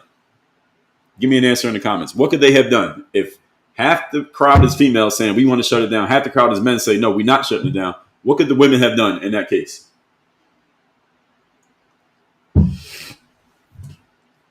I'm asking. This is a question I'm asking to the audience. What could the women have done in that case? Answer is not a damn thing. They couldn't have did shit. They wouldn't have had to do anything but be quiet, sit there and wait. They couldn't have shut down a situation if the men said, we're not shutting this down. We're going to have a conversation. Yeah, they could have left. They could have walked away, or they could have just got quiet is what they should have did. If they have any respect for the men, they would have just got quiet and stuck around to hear what the men had to say. Because if I say, hey, calm down, be quiet, I want to have a conversation, you shut up and you let me have the conversation. Find out what I got to say. Don't leave. Listen to what I got to say, because I might say something that could be useful to you if you hear me argue it this way. Listen, that white man with the MAGA hat on, he might have something to say that you can learn from if we will let him talk. But let's let him talk. Let's see what he has to say. Let's not shut him down just because you've been taught that somebody with a MAGA hat on you can't listen to.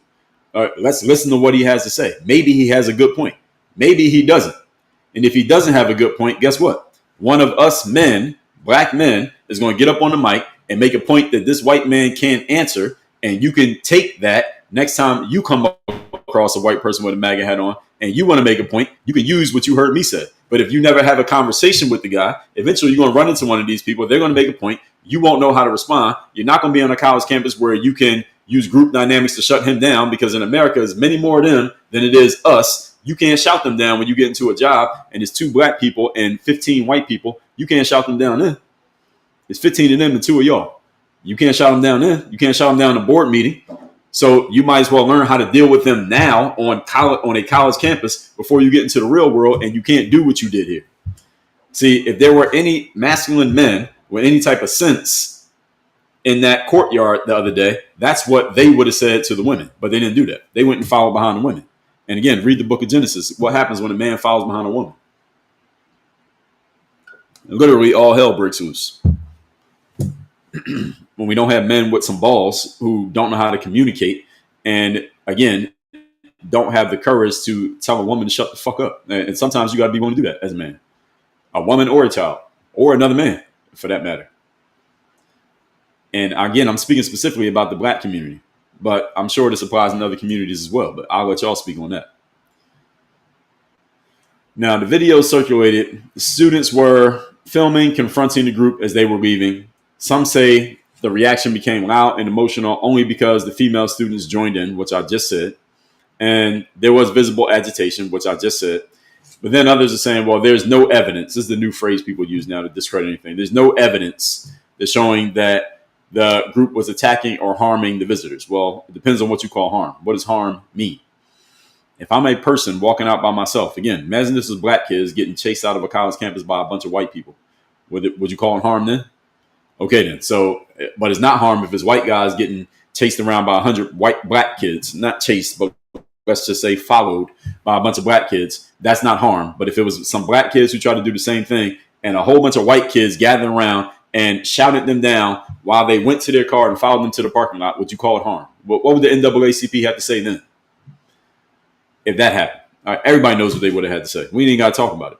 So the university maintains that visitors were not harmed, and its responsibility is protecting safety, which includes preventing unauthorized incitement.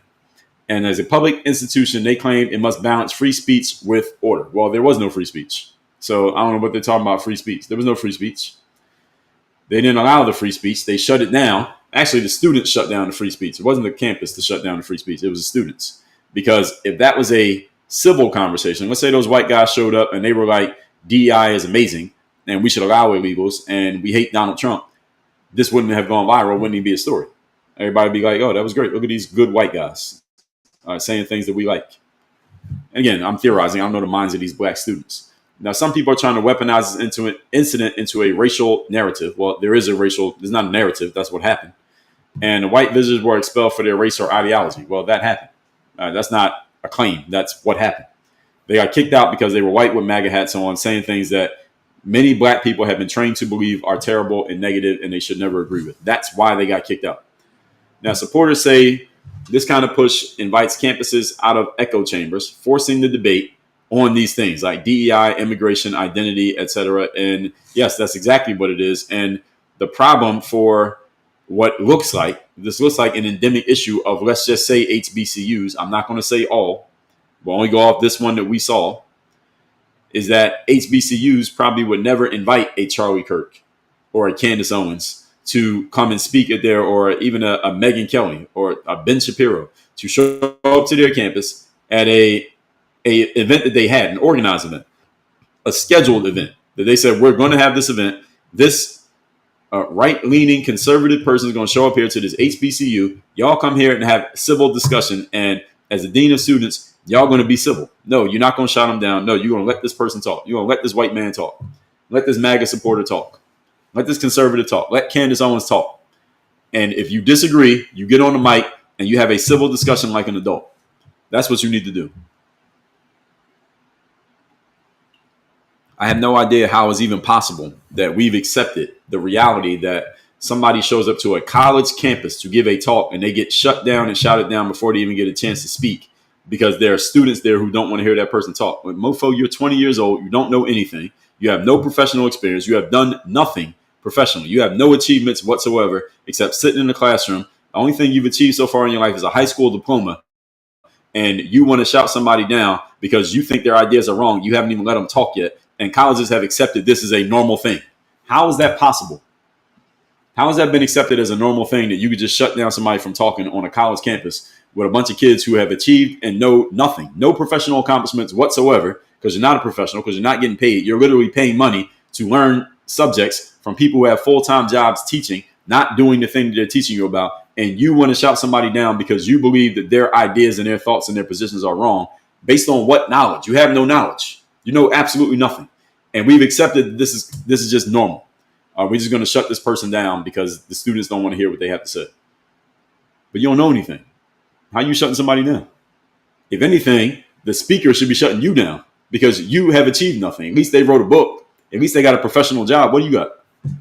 A student loan and a meal card? What do you have? What have you accomplished? And you're shutting somebody down from talking. All right, that's ridiculous to me. And colleges have just accepted that this is the norm, that some speakers just won't be allowed to speak on our campuses because the students don't want to hear it. That's ridiculous. And again, this is the reason why I don't get invited to speak at colleges. I should be an administrator at a college. Technically, I shouldn't, but you get what I'm saying. Now, opponents argue that HBCUs, they're minority-serving institutions, they are vulnerable to being used as political targets. I say bullshit. No, they're not. No, they're not. And a lot of speakers don't even go to HBCUs, and they usually go to the bigger universities. Most HBCUs are generally not even that large. They go to the larger universities because, first of all, there's more people, and secondly, a lot of people that come from the larger universities, these become your more influential people, like the Ivy League universities, the bigger schools. That's where they go, and they go to places where, yes, there may be some liberals that push against, because it's usually conservatives that are doing this stuff, right? They go to the universities where there may be some liberals, but they're sensible liberals. Sensible liberals that will have the conversation and say, okay, I disagree with you, but let's talk about it. And conservatives, I disagree with you, but let's talk about it. HBCUs haven't really been tried here. And given this, who's going to show up to an HBCU? What conservative is going to show up to an HBCU and try to do what these white guys did now that we saw this? Who's going to take that risk? Who's willing to take that risk? Because who knows what kind of reaction you get. You go to another one, and let's say they don't have security. Let's say more students. Let's say 500 students show up to shout you down, and there's only 4 of you. Who's taking that risk? I don't think anybody.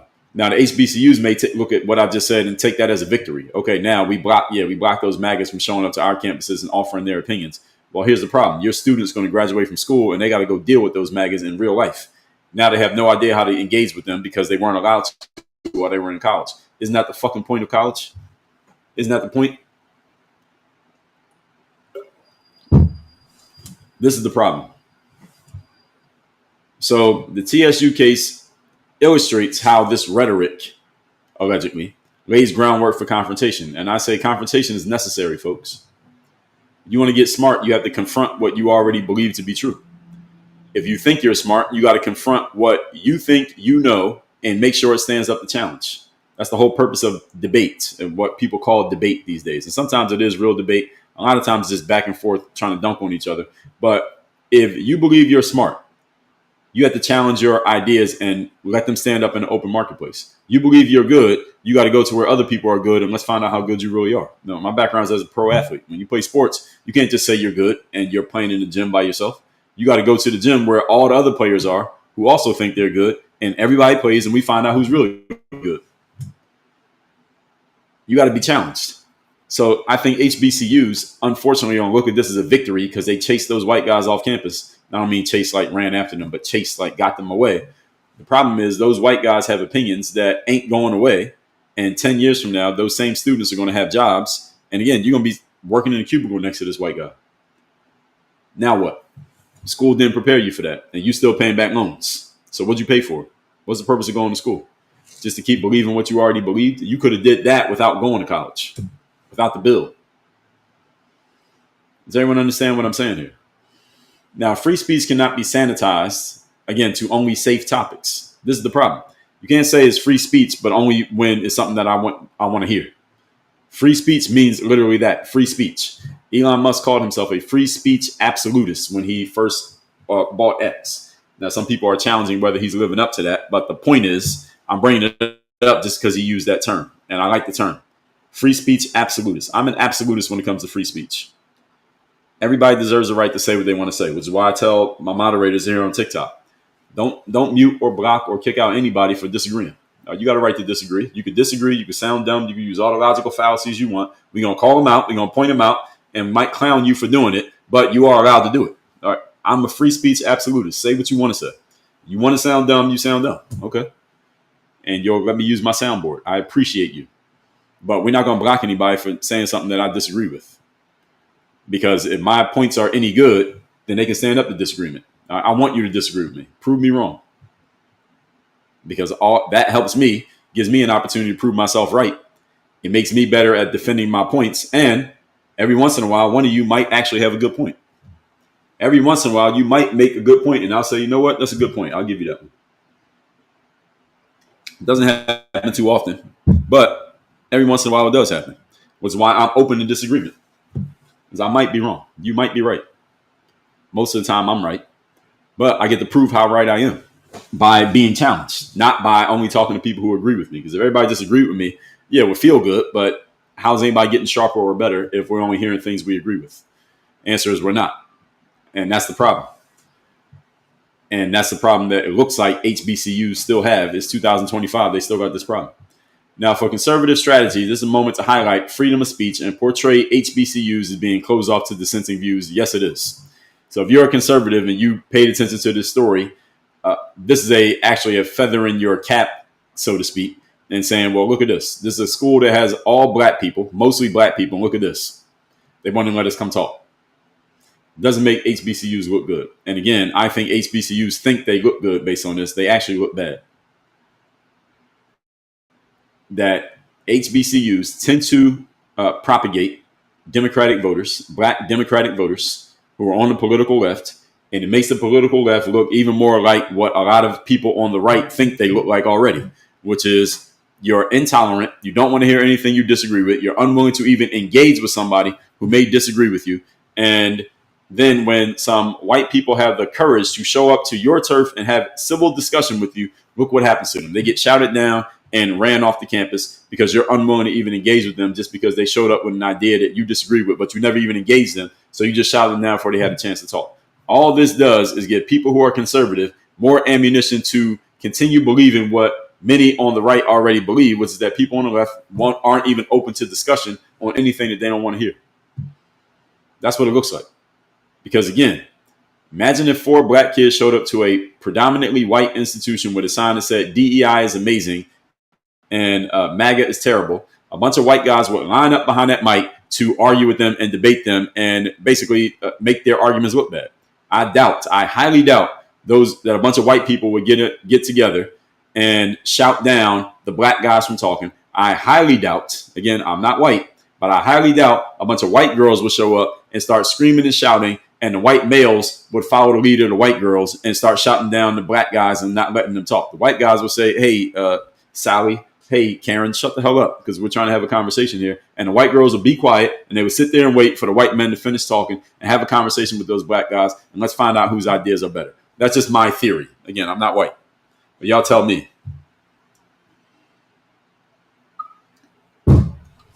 I don't think that would happen if some black guy showed up to a white campus and started antagonizing, quote unquote, antagonizing white people with ideas that the white people disagree with. They would get up on the mic and they would, let's do it on the mic.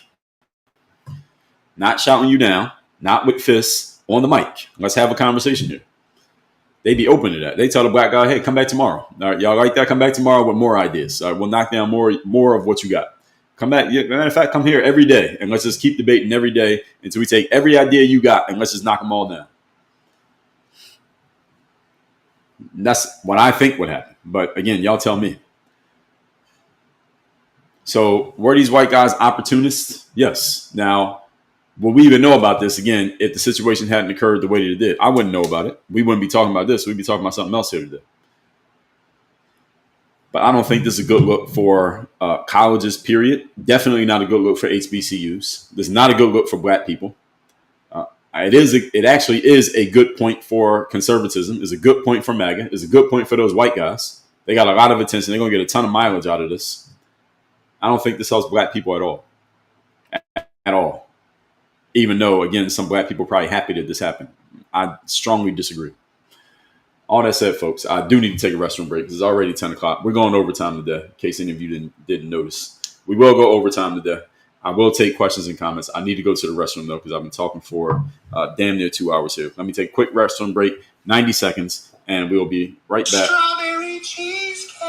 to use our favorite sounds like this one. Have some more chicken. Have some more pie. It doesn't matter if it's boiled or fried.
I'm back.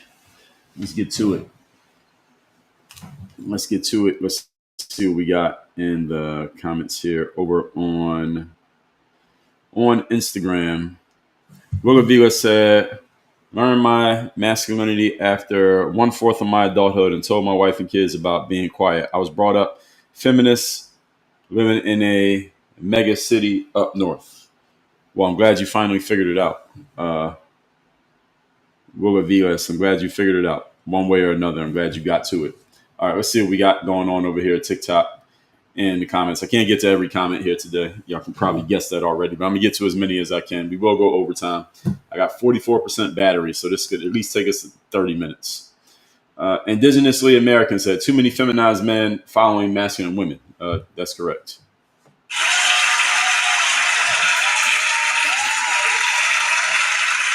Traditional all day said maybe they should invite them back. Well, they should, but is it going to happen? Absolutely not. Seymour Percy said, I think we have listened enough. I think are you talking about the black people to MAGA? Carlos said, actually, what probably would have happened is the black girls and black dudes would have been arguing. Well, it depends on what type of dudes said that, Carla. I get what you're saying, but if the right dudes who are respected by the women told them to be quiet, they would have been quiet. CP Williams said, that's what anyone that shout down Discord, they're afraid they might learn something new. Deep down, levels down, CP Williams, you're correct. Fish said indoctrinated mentality. Absolutely is indoctrinated. Deshay said they can't debate. You're probably right. Ainge Bill said to show they are just as smart, it would have been amazing. Yes, it would have been great. And here's the thing. I'm not saying all of TSU. And again, it was only like 100 people showed up. But that campus is about 5,000 or 6,000 students. And before it got crazy, there was a young black kid who showed up and he was just asking questions and they had a little debate. And there was another guy who showed up, they had a little debate, and then it got crazy. It got crazy after like the first two speakers. So there are people there who are willing to have that conversation. The issue is there need to be men there who would tell the females, yo, calm down, be quiet, don't be doing that shit so we can have a conversation here. That's what didn't happen. Big Sam said, at no point will a MAGA cultist make a point that will make sense or be difficult to defend. Well, Big Sam, then you need to go to TSU or actually what you need to do is go find Cam Higby and find out where they're showing up next. And then you go to the mic and you knock down their nonsense. So you can set an example. M. Jennings, thank you for the share. Caitlin said, very true. Thank you. J. Rocker said, kicked out of the garden. Yeah, exactly. Cynthia Smith said, I had a black male friend at work who said he would never date a black female. He only dated white. Well, there are some men who have that thought on different races from different races. I've known plenty. Richard Dappling said, however, ignorance persists. True. Marley said, totally agree, and I'm a woman. Well, great. I'm glad you agree. Snow said, they're too far gone. Can't teach common sense and decency at that age. Snow, I don't know about that. I mean, they're college kids. So college is what, 18 to like 22? If you can't teach it then, well, when else are you going to teach it? You're not going to teach it when they're 32. So you better get to them now. The problem is TSU's statement tells me that TSU is basically doubling down on what those kids did, and I'm not a fan of that. Pink Heart said it applies in all communities. I would think so. I'm speaking on black community because I'm black and I come from a black neighborhood and around a lot of black people. So I'm speaking on that because that's the experience that I had. But I would let any of you who's from a different community, you can tell me what you see. Candy Kane said, those who can't intellectually debate have to verbally and physically assault those who can. Generally true. And said in the white too. Okay, there we go. Nathan Allen Seymour said, all it takes is one person to stand up. Others will follow on both sides. As long as that person is respected by the group. Nathan, the key is they got to be respected by the group. Because if people don't respect the person who stands up, then they're not going to listen. And it looked like a bunch of the men were just following the lead of the women when some of those men, it only took a handful of them. Because the men, let's say 5 or 6 men would have wanted to have a debate. They would have got all the other men to fall in line. And then those men would have got all the women to fall in line. Because the women are not going to overpower the men. If the men say, be quiet, then this is over. Indigenous Americans said the concept is hypocritical. Yeah, you're right. Shauna McD, good morning. Indigenously American said liberal ideology encourages violence. It influence it. I don't know if I would say encourages. I don't even know if I would use influence. I say some of the ideology leans towards what could be interpreted as a call to violence. I would have to be wordy with it. I would have to say it that way. But I can't just say the ideology itself, because people on the liberal side would say the exact same thing about conservatism. That's the problem with your framing. T. Lee said, had their property stolen, students should be expelled. No, that's not going to happen. Bobby Blue Eyes said, people debate on their feelings, not facts anymore. Generally true. That is correct. Cynthia said, of course they're going to say that because they still want the white man's tax dollars. Yeah, well, actually, you're right about that. No, I need to add to that. Ann said, the harm was to our future, keeping our youth divided. Yes, well, as you can see, it's still happening. Vivian from Philly said, double standards. Correct. Big Sam said, that's correct because those people spew hate, not intelligent. Which people are you talking about? Insignificantly Special said, people don't want to think, they want to be told what to believe. This is generally true. Correct. Indigenously said, the problem is lack of debating skills. Well, I doubt they're being taught how to debate in school, because even the kid who did step up to the mic and talk, he wasn't really debating. He just threw a couple comments out there, but he wasn't really saying anything. He didn't have much. There wasn't much of substance to what he said, but he was being respectful is the point. It was respectful until the female showed up, and then the men start following their lead. Real PK Arnold said, Malcolm X knew what the white liberals were about. Yes, he did. Connie Moore said, we all think the world revolves around us, and it doesn't. Also true. Fish said they lie about everything. Who are you talking about? Fifth Element said, our future is done and we can now come together. You're pretty much right. That's right. Cynthia said, I say no more black colleges, no more black churches. We must learn to live together. Cynthia, I don't know if I would go that far. I don't know if I would say no more black colleges, no more black churches, because black colleges and black churches were created at a time when black people weren't allowed to go to any other kind of college or church. So they exist for a reason. And maintaining that a tradition is fine. It's just a matter of how people are being taught in those institutions is the problem. And what happens is a lot of preachers in black churches are preaching a whole bunch of racial idolatry, which has nothing to do with the Bible, and it's supposed to be a church, which I disagree with. And at HBCUs, like what we saw from TSU the other day, is that a lot of students are being taught anything that doesn't go along with your ideology, like the NAACP's ridiculous statement is that they're being harmed or that your blackness is being threatened. Your very existence is being threatened because somebody is saying something that you disagree with. That's ridiculous. That is the kind of stuff that shouldn't be happening in black colleges. It's not the college itself that's the problem.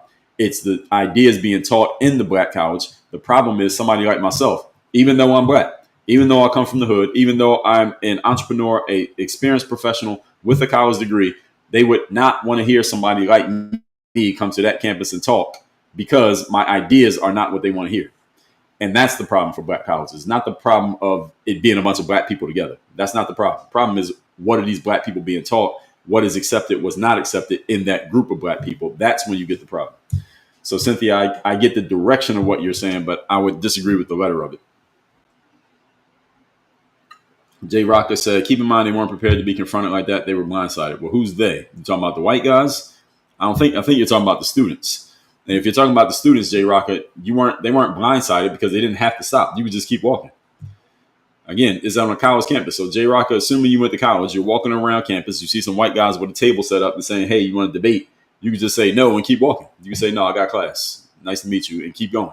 So you're not being blindsided. You aren't forced into the debate. They chose to step up to the mic and talk. Connie Moore said, the problem is now everybody gets a trophy, so when you don't, they can't handle it. Well, yes. Gladys, you said, and you do. What are you referring to, Gladys? I don't know what you're responding to there. And Guz Can, thank you for the follow. Bobby Blue Eye said, just because we have a bad experience with a certain skin color doesn't mean they're all like that. Very true. The problem is a lot of people don't want to be open-minded. A lot of people are not even open-minded enough to even go with that, Bobby. Crazy enough, right? Shelby says debate should be a requirement to graduate high school. I agree. It should be a requirement. And you need to have good teachers who actually know how to debate. I think one of the biggest challenges would be, can you find some teachers who are good enough at having civil discussion, even when they hear something they disagree with, to even teach the kids? Who's going to do that? What they're going to need to do is bring in some guest teachers, people like me, to teach high schoolers how to actually have debates who are open-minded enough that we don't get emotionally triggered by any subject.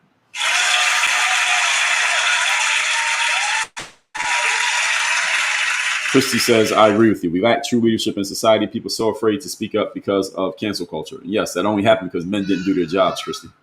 That's the reason why it happened. The lack of leadership in society is the fault of men. People not speaking up and cancel culture even existing is the fault of men. It may have been the idea of a woman, but the idea of a woman does not happen unless a man goes along with it. Again, read the book of Genesis. Cynthia said, no more black communities must learn to give together, no separation. Cynthia, I'm going to have to push back on that one as well for the same reason that I gave you before. I wouldn't go that far. Because Cynthia, if we're doing that, then we got to also dismantle white communities. Because there are communities out there that are just white. Maybe not by name. Doesn't say just white people. I did a live on that maybe like 6 months ago. There was this all white community. But if you're doing that, then that means any community that's a whole bunch of white people, we gotta force feed some black and brown people into those communities. Now, you want to do that? I would say I don't think that's the necessary part. It's what people are taught and how they think in a community is not so much about the homogenous description of the community. So if it's all white people, that's fine. How do those white people think? Are they open-minded enough that a black person can come in there with an idea and have civil discussion? If it's an all-black community, also fine. Can a white person with a MAGA hat come in there, have civil discussion, and be challenged, and everybody shake hands and be respectful during the engagement? That's the question. It's not a matter of is it all black or is it all white. That's the problem for DEI in and of itself, is that DEI is allegedly diversity, equity, and inclusion, but it's really just about changing the colors of who's in the organization without even considering how those people think. So if you get a whole bunch of black people and put them into an organization that's been traditionally white, those black people might all be liberal thinking people and the white people are all liberal. So what did you really change? Nothing. Only thing you changed was the colors, but the thought process didn't change. Traditional said they go to HBCU such as Spelman and Howard. They do? Okay, great. Then the next one they go to, hopefully they get a more respectful engagement. And everybody's going to be looking now because now everybody's paying attention to them. Lizzie said, because they are scared of young people coming together instead of being divided. Who is they? Who is they? CP Williams said, defund the HBCUs. No, that's not going to happen. That's not happening. Jay Rocker said, how about announce that they're coming so that everyone is prepared? Jay Rocker, how prepared do you need to be? If you're just walking by and someone says, hey, here's what I think about DEI, what do you think? How prepared do you need to be? You need a week to get ready for how you would respond to that? And again, if you don't want to engage, you could just stand there and watch everybody else engage. Again, this is not a scheduled event. It's just somebody showing up and just saying, here's what I think. And you can offer a question. You can offer some pushback, have some discussion. And if you don't want to, you don't have to engage. You can observe. So no, it's not like, again, people need to know a month in advance before they jump into something like this. I disagree with that. Marmanda, thank you for the follow. Carla says, somehow sensible liberals seems oxymoronic, just saying. Well, I understand that. We also got to take with a grain of salt that this is the internet and not everybody. The internet is not representative of everyday America. Let's always remember that, everybody. There's a small percentage of us that get on the internet and actually engage. Most Americans do not even get on social media and say anything. So we can't take what we see on social media and think that represents all of the country. But I get what you're saying, Carla. I do believe that on the liberal side, because of the presence of Donald Trump, that a lot of people on the liberal side have gotten so emotional in their thoughts that you can't have logical discussion with them. Not everybody, but a lot of them. I would say that. Katie said, better question is, who's ever going to hire someone from an HBCU college? Oh, Katie, don't worry. Companies will hire them because sometimes they got to meet quota. I mean, that's the whole purpose of DEI. Marla said, just like school, they don't know how to engage with adults. Well, some of them don't. Not all of them. Wendell Gord said, your language explains it all. What do you mean? Vivian said, it's an act of cowardness to take the sign and run instead of debating. Well, it was a college student, young lady who did that. So you're right. And at the same time, you got to consider the source who did it. Just said, I just finished my 14th ebook addressing the behaviors of the black community have come from a GRIE. What's a GRIE? GRIE. What does that mean? Traditional. Ashley said, how do I get better at debating? My college didn't teach it. My college didn't teach it either. As a matter of fact, I don't think there were any professors qualified to teach it.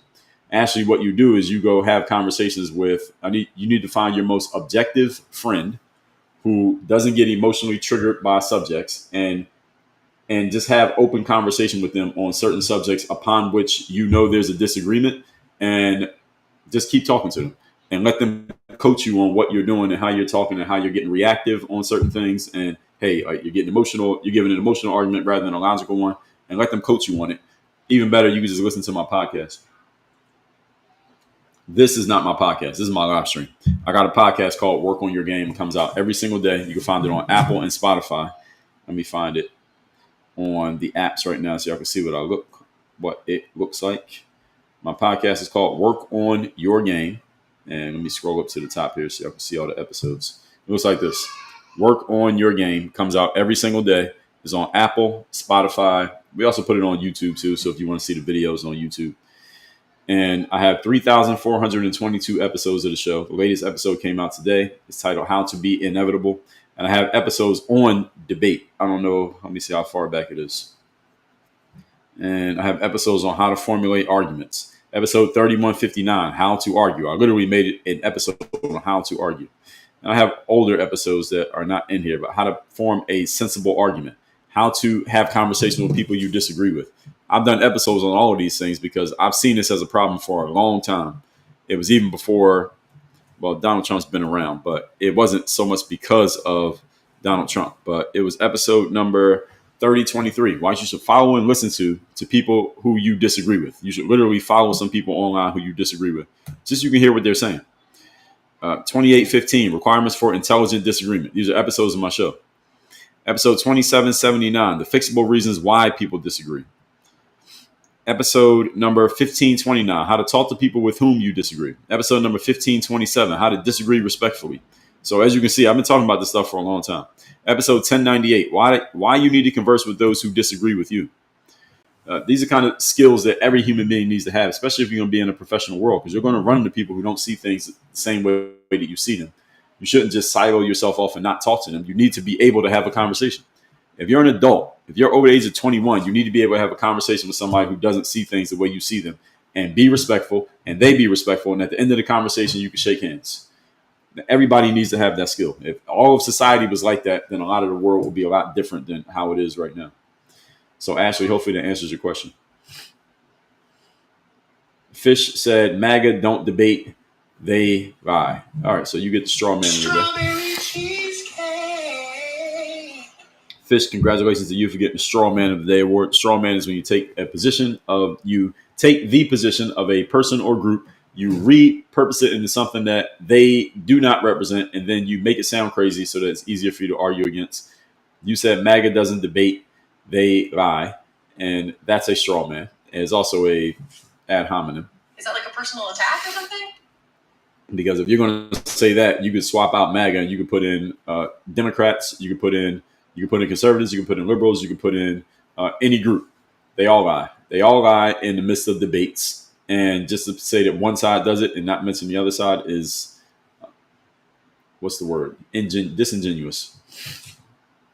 Carl said, we need a new sound for Big Sam's guttural rhetoric is beyond. Well, I think he's only talking to y'all. I didn't see it. Wendell said, do you understand what you're saying? Yes, I understand very well what I'm saying. Traditional said, Jay, I believe those students in the school use ChatGPT anyway for essays and papers. Well, they got tools that they're trying to catch people using AI is what I heard. Last I heard. Alan Stoddard, thanks for the follow. Lizzie, thanks for the follow. Bobby Blue Eye said, everything is based on skin color way too much today without discussing issues. Well, this is true.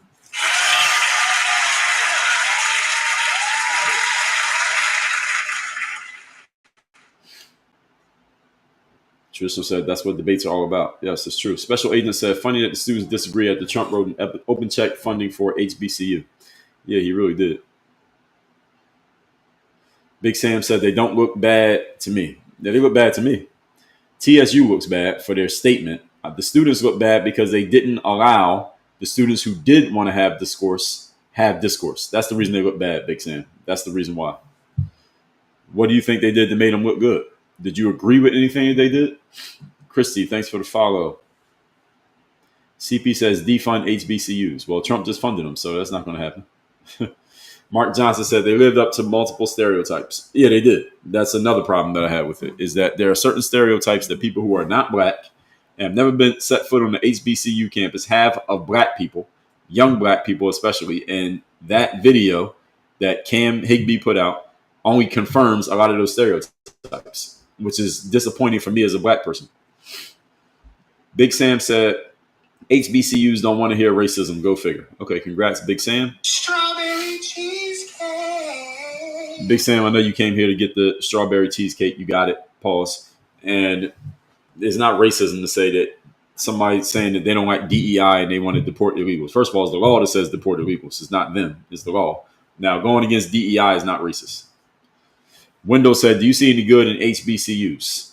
Yes, well, as a college. I mean, I see good in colleges in general if you're going for the right reason and you can get a degree that can help you make more money than getting the degree is actually going to cost you. The social experience of going to college was very well worth it for somebody like myself. I would go back to I would go to college again, not back, but I would go to college again if I was in the same situation, just for the social experience and for the fact that I was trying to play a sport and I needed 4 years of getting better in order to be eligible to play my sport at the professional level. And HBCU is just a black college. So, yes, there is good in HBCUs. And again, let me be clear. What happened the other day at that school, it was only about 100 students. That school has about 5,000 to 6,000 students. So it's not all of the students. And what happened on that campus is not endemic of what happens on every HBCU campus, because I haven't seen anything like that happen at an HBCU yet. So let's see what happens at the next one, because it might be a completely different situation. Connie Moore said, right, what if they were black MAGA supporters? Would they have kicked them out then? Probably not. They probably would have got shouted down, but I don't know if they would have got kicked out the same way. Tom Tiger said, I really appreciate your truth. Even when it's difficult, speaking truth set you free. Well, thank you, Tom Tiger, but this is not difficult for me. But I appreciate the compliment. On all y'all's last nerve, said, if you truly believe that, then do it. Set that up and let's see. Do what? What are you talking about? Lizzie said, no, because we believe in freedom of debate and speech. Yes. Fish said, blacks have common sense. Well, yes, I think everyone has common sense of different groups. The issue, Fish, is what do you mean by common sense? Define common sense. I don't even like using the term common sense because everybody has a different definition of what common sense means. And everybody calls something common sense when they know about it. And if somebody else doesn't know it and you think they should, then you say, oh, it's common sense. But what if they know something that you don't and they think it's common sense, but you don't know it? So is it still common sense? So it's a tricky term people throw around when they use it kind of pejoratively. People call things common sense only when they understand it. But it's not common sense when you don't know something, right? Leak said they don't owe them a conversation, Dre. Who is they? And who is them? And it's not about nothing that we're talking about here today is about owing anyone a conversation. What we're talking about here today is, again, these guys set up a table and said, debate us if you disagree with what we say. But if you don't want to debate, and you just keep walking. So, Leak, you're right. No one owes anyone a conversation. And the white guys don't owe it to the HBCU to show up and even do that. But if someone wants to engage, you can choose to engage. Again, the First Amendment protects free speech. So if you want to speak, speak. If you don't want to speak, keep walking. Everybody has a right to that. So it's not about anybody owing anything. Humankind, thanks for the follow. Jay Rocker said, why do you think that white people are so much more civil? So Jay Rocker, you just trying to get a straw man? So here you go. Strawberry cheesecake. You know I didn't say that, so I don't even need to address that. Luther GX, thanks for the follow. Alan said, I think the timing was off. The timing of what? Showing up to that campus? M said, look at the crime rate at TSU and the surrounding area is not surprising, unfortunately. Well, I don't know what the crime rate is, but we'll take your word for it. Brovid 1985 said, I look forward to your discussions every day. Me too. Thank you. Travis Shatney, thanks for the follow.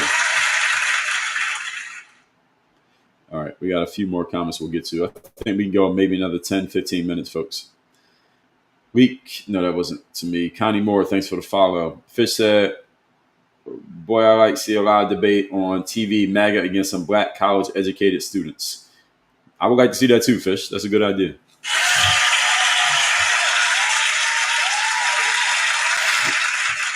Jay Rocca said, on January 6th, the people show just to express ideas. Well, first of all, Jay Rocca, that's a non sequitur.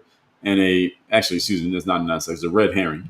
You're not that guy, pal. Trust me. You're not that guy. Red herring is when someone throws out an idea that's designed to throw you off the track of what you're talking about, to change the subject to something else. January 6th is not the topic here today. And to answer a bit of your question, the people showed up on January 6th to support one person who had an idea. One person had an idea. The one person was Donald Trump. His idea was, I think they're stealing this from me. And he gave a speech. So that's why people showed up, to answer your question. But that's a red herring because it's not the topic. Boris Frenchy, thanks for the follow. Wait a minute said, I enjoy watching you and I learn a lot. Well, thank you. Michelle said, that's why some of these churches are in disarray. A lot of women are in charge. Yes, and the woman's not supposed to be in charge of a church. D. Shea said, if TSU want to display their education, they would invite them back and the students can debate. Yes, let's see if that happens. Maybe they'll do that. Maybe they'll do that. They should do it.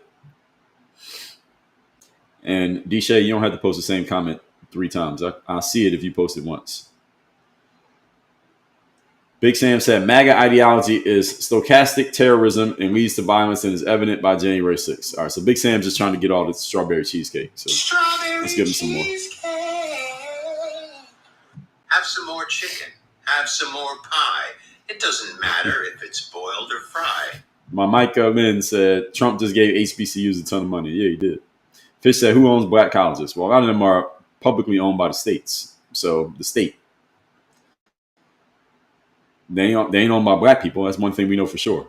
Marley 19 said, the problem is a lot of people don't want to accept they can all agree together. And a lot of HBCUs, by the way, Fish, were not even started by black people. D Best One, thanks for the follow. Barb Shibley said, I'm 66. When I was in school, we had debate teams. Is that not anymore? No, ain't no debate teams, Barb. Actually, no, there are debate teams. Excuse me. I thought you meant debate class. I'm thinking debate classes. There are still debate teams. The problem is, Barb, you have to actually intentionally go to get on the debate team. So the people who go out for the debate team are usually people who already have some inclination and skill in debating. And they like having open discussions and conversations and disagreement. So the debate team would help people who don't have that skill and need to learn. So actually what it needs to be is a class instead of a team. Because the team is like, you think you're good at this. It's like you don't try for the football team. You never played football before. You try for the football team because you think you can play. So a debate team usually is picking people, is skimming off the top. It's picking the good debaters. We need debate class so that everybody knows how to debate because everybody can't be on the team. Thompson Rodney, thanks for the follow. Chrissy Joe said, my daughter attended a virtual classical school with live classes that taught debate, logic, and rhetoric. Well, that's a good school. What school was that? That's the kind of school everybody needs to go to. Richard Ferry said, Trump just funded HBCUs 2 weeks ago. Yeah, so a bunch of you left that comment about HBCUs got funding from Trump. J Rock said, okay, fair point. They could have kept walking. Yes, and a bunch of people did keep walking, J Rocker. That's the point. Campus has 5,000-6,000 students. It's not like every student on campus who saw them stood there and started making noise. A bunch of them just kept walking, said, I'm not interested, and they just kept going. Christy said, I don't think TSU would allow those guys to come on campus if they did ask ahead of time. No, hell no.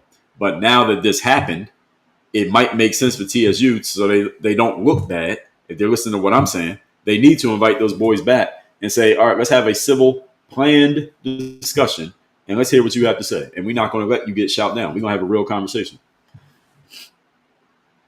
Traditional said, I'm a certified grief counselor specialist. Oh, that was you were saying? Grief counselor. Okay, now it makes sense. Creek Boy said, if a black person is fired from a DEI company, can that company only hire another black person? Well, first of all, Creek Boys, I don't think there's such thing as a DEI company. I think you mean a company that has DEI policies. Now, that company probably not can, but they probably would replace that person with another black person so they can keep their stats up, the DEI stats. But there's no such thing as a DEI company. Nathan Don said, I love listening to people have a different view than mine because it even strengthens my view. Yes, exactly. It'll either strengthen your view or it'll give you some new ideas to add to your view or to buttress your points, buttress your beliefs. Fish said, thank you for the award. You're welcome. You earned it. Jay Rocker said, my son got caught using AI. They should let everybody use AI. Jay Rocker said, teachers can detect it. I've heard that some teachers will use AI detection software and then they'll claim that a student used AI and the student said, I didn't use AI, but then the software says it sounds like AI. So what is it? Like when I write my articles, for example, when I write emails and articles, I use the M dash all the time, that dash in between, in the middle of a sentence. And AI uses it all the time. So when I write with that, sometimes somebody will say to me, like on social media, oh, you use AI for your answer. Like, no, I didn't. I'm just really good at writing. And I just happen to use some of the same punctuation that AI happens to use. If anything, AI should be training itself on my writing, not me getting help from it, if anything. But anyway, I think students should be allowed to use AI. They're going to use AI in their real lives. What difference does it make? Alan said, do you think the timing was off for them to go to campus right now? No. When is the timing right? Go anytime you want. Frank, thank you for the share. Theron Alexander said, I went for HBCU for undergrad. It was great. I believe you. Alan Stoddard said, another bad visual is for a white guy to go on HBCU campus with a red hat on. That's not a bad visual. What's wrong with wearing a red hat? Again, not all black people are liberals, first of all. There are a lot more black conservatives than a lot of people think there are. A lot of black conservatives don't say it out loud that they're black conservatives because they don't want to face backlash from their peers. But it's not a bad visual for a white guy to go to an HBCU campus with a red hat on, because what you're intimating here, Alan, is that the red hat of MAGA is somehow, some way endemic to the existence of black people, and that's not true. I get what you're intimating, but I don't agree with that. James Rodriguez, thanks for the share. Jay Rocket said, I didn't say you said it. You're suggesting it just by saying HBCUs. I don't know what you're referring to. Shannon, thanks for the follow. Nicole says, seems like backward segregation. Black people don't want white people in their spaces. Well, that's what the NAACP said. The NAACP is generally irrelevant, but if they say something stupid, I will use it against them. But NAACP does not represent black people. For all you white people listening, just to be clear, NAACP does not represent black people. Miss B said, I would love to see everybody get along, got enough going on in life. Well, Miss B, keep dreaming. Martin Luther King said that 60 years ago. He's still dreaming. Googleplex, thank you for the live. You're welcome. 17 Camp, thanks for the follow. Alan said, one thing we do. Not only were CK statements right, Charlie Kirk, rather he was asking the right questions. Well, he can ask whatever questions he wants. This is his event. That's the whole point. Marley said, respect your man, he will respect you. Fair enough. London Ace, thanks for the follow. Rudy Notre Dame said, I thought DEI program was closed. Well, DEI being forced in some companies was forced discontinued by the current administration, but companies can still have DEI policies depending on who they are. If you're taking government money, you can't do it, but you can still find a way around it. And if you're not taking government money, you can do what you want. Christy Joe said, Wilson Hill Academy, they have 6 classes with grades 7 to 12 called The Great Conversation. Okay, interesting. Jay Rocket said, my son admitted he tells me the truth when I confront him. So he was using AI. And Jay Rocket, what I'm saying is, I would say, so what? Use AI. I tell the whole class. If I'm teaching the class, I say, all of y'all use AI. Now, if AI spits out some bullshit and you turn it in, then you're getting a grade based on what that AI did. So all of you need to learn how to think. And you need to learn how to, you know what I would do? I would tell the kids that I'm going to test you on your AI prompts. I'm going to teach you how to make the right prompt for AI. Because again, when you get out of school, you're going to use AI. So why are you not allowed to use it in school? You might as well use it in school. You need to train. Ain't that the purpose of school, getting ready for real life? So why would you block kids from using AI? Super Silky, thanks for the follow. J Rock, I think your son is smart for using AI. I'll give you a clap for that.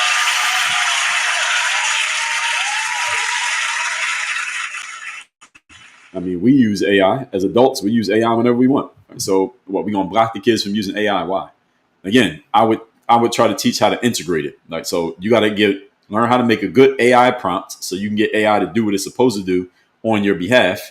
And then learn how to kind of fact check, so to speak, what AI spits out, how to edit it so that it sounds right and it sounds like your voice. So you do need to figure those things out. And you got to learn how to, if it's a written assignment, you need to learn how to write. Everybody needs to learn how to communicate in a written format, not with AI, so that you know how to kind of speak. Communication is a key force multiplying skill in all of life, no matter what you do professionally. You need to be able to communicate.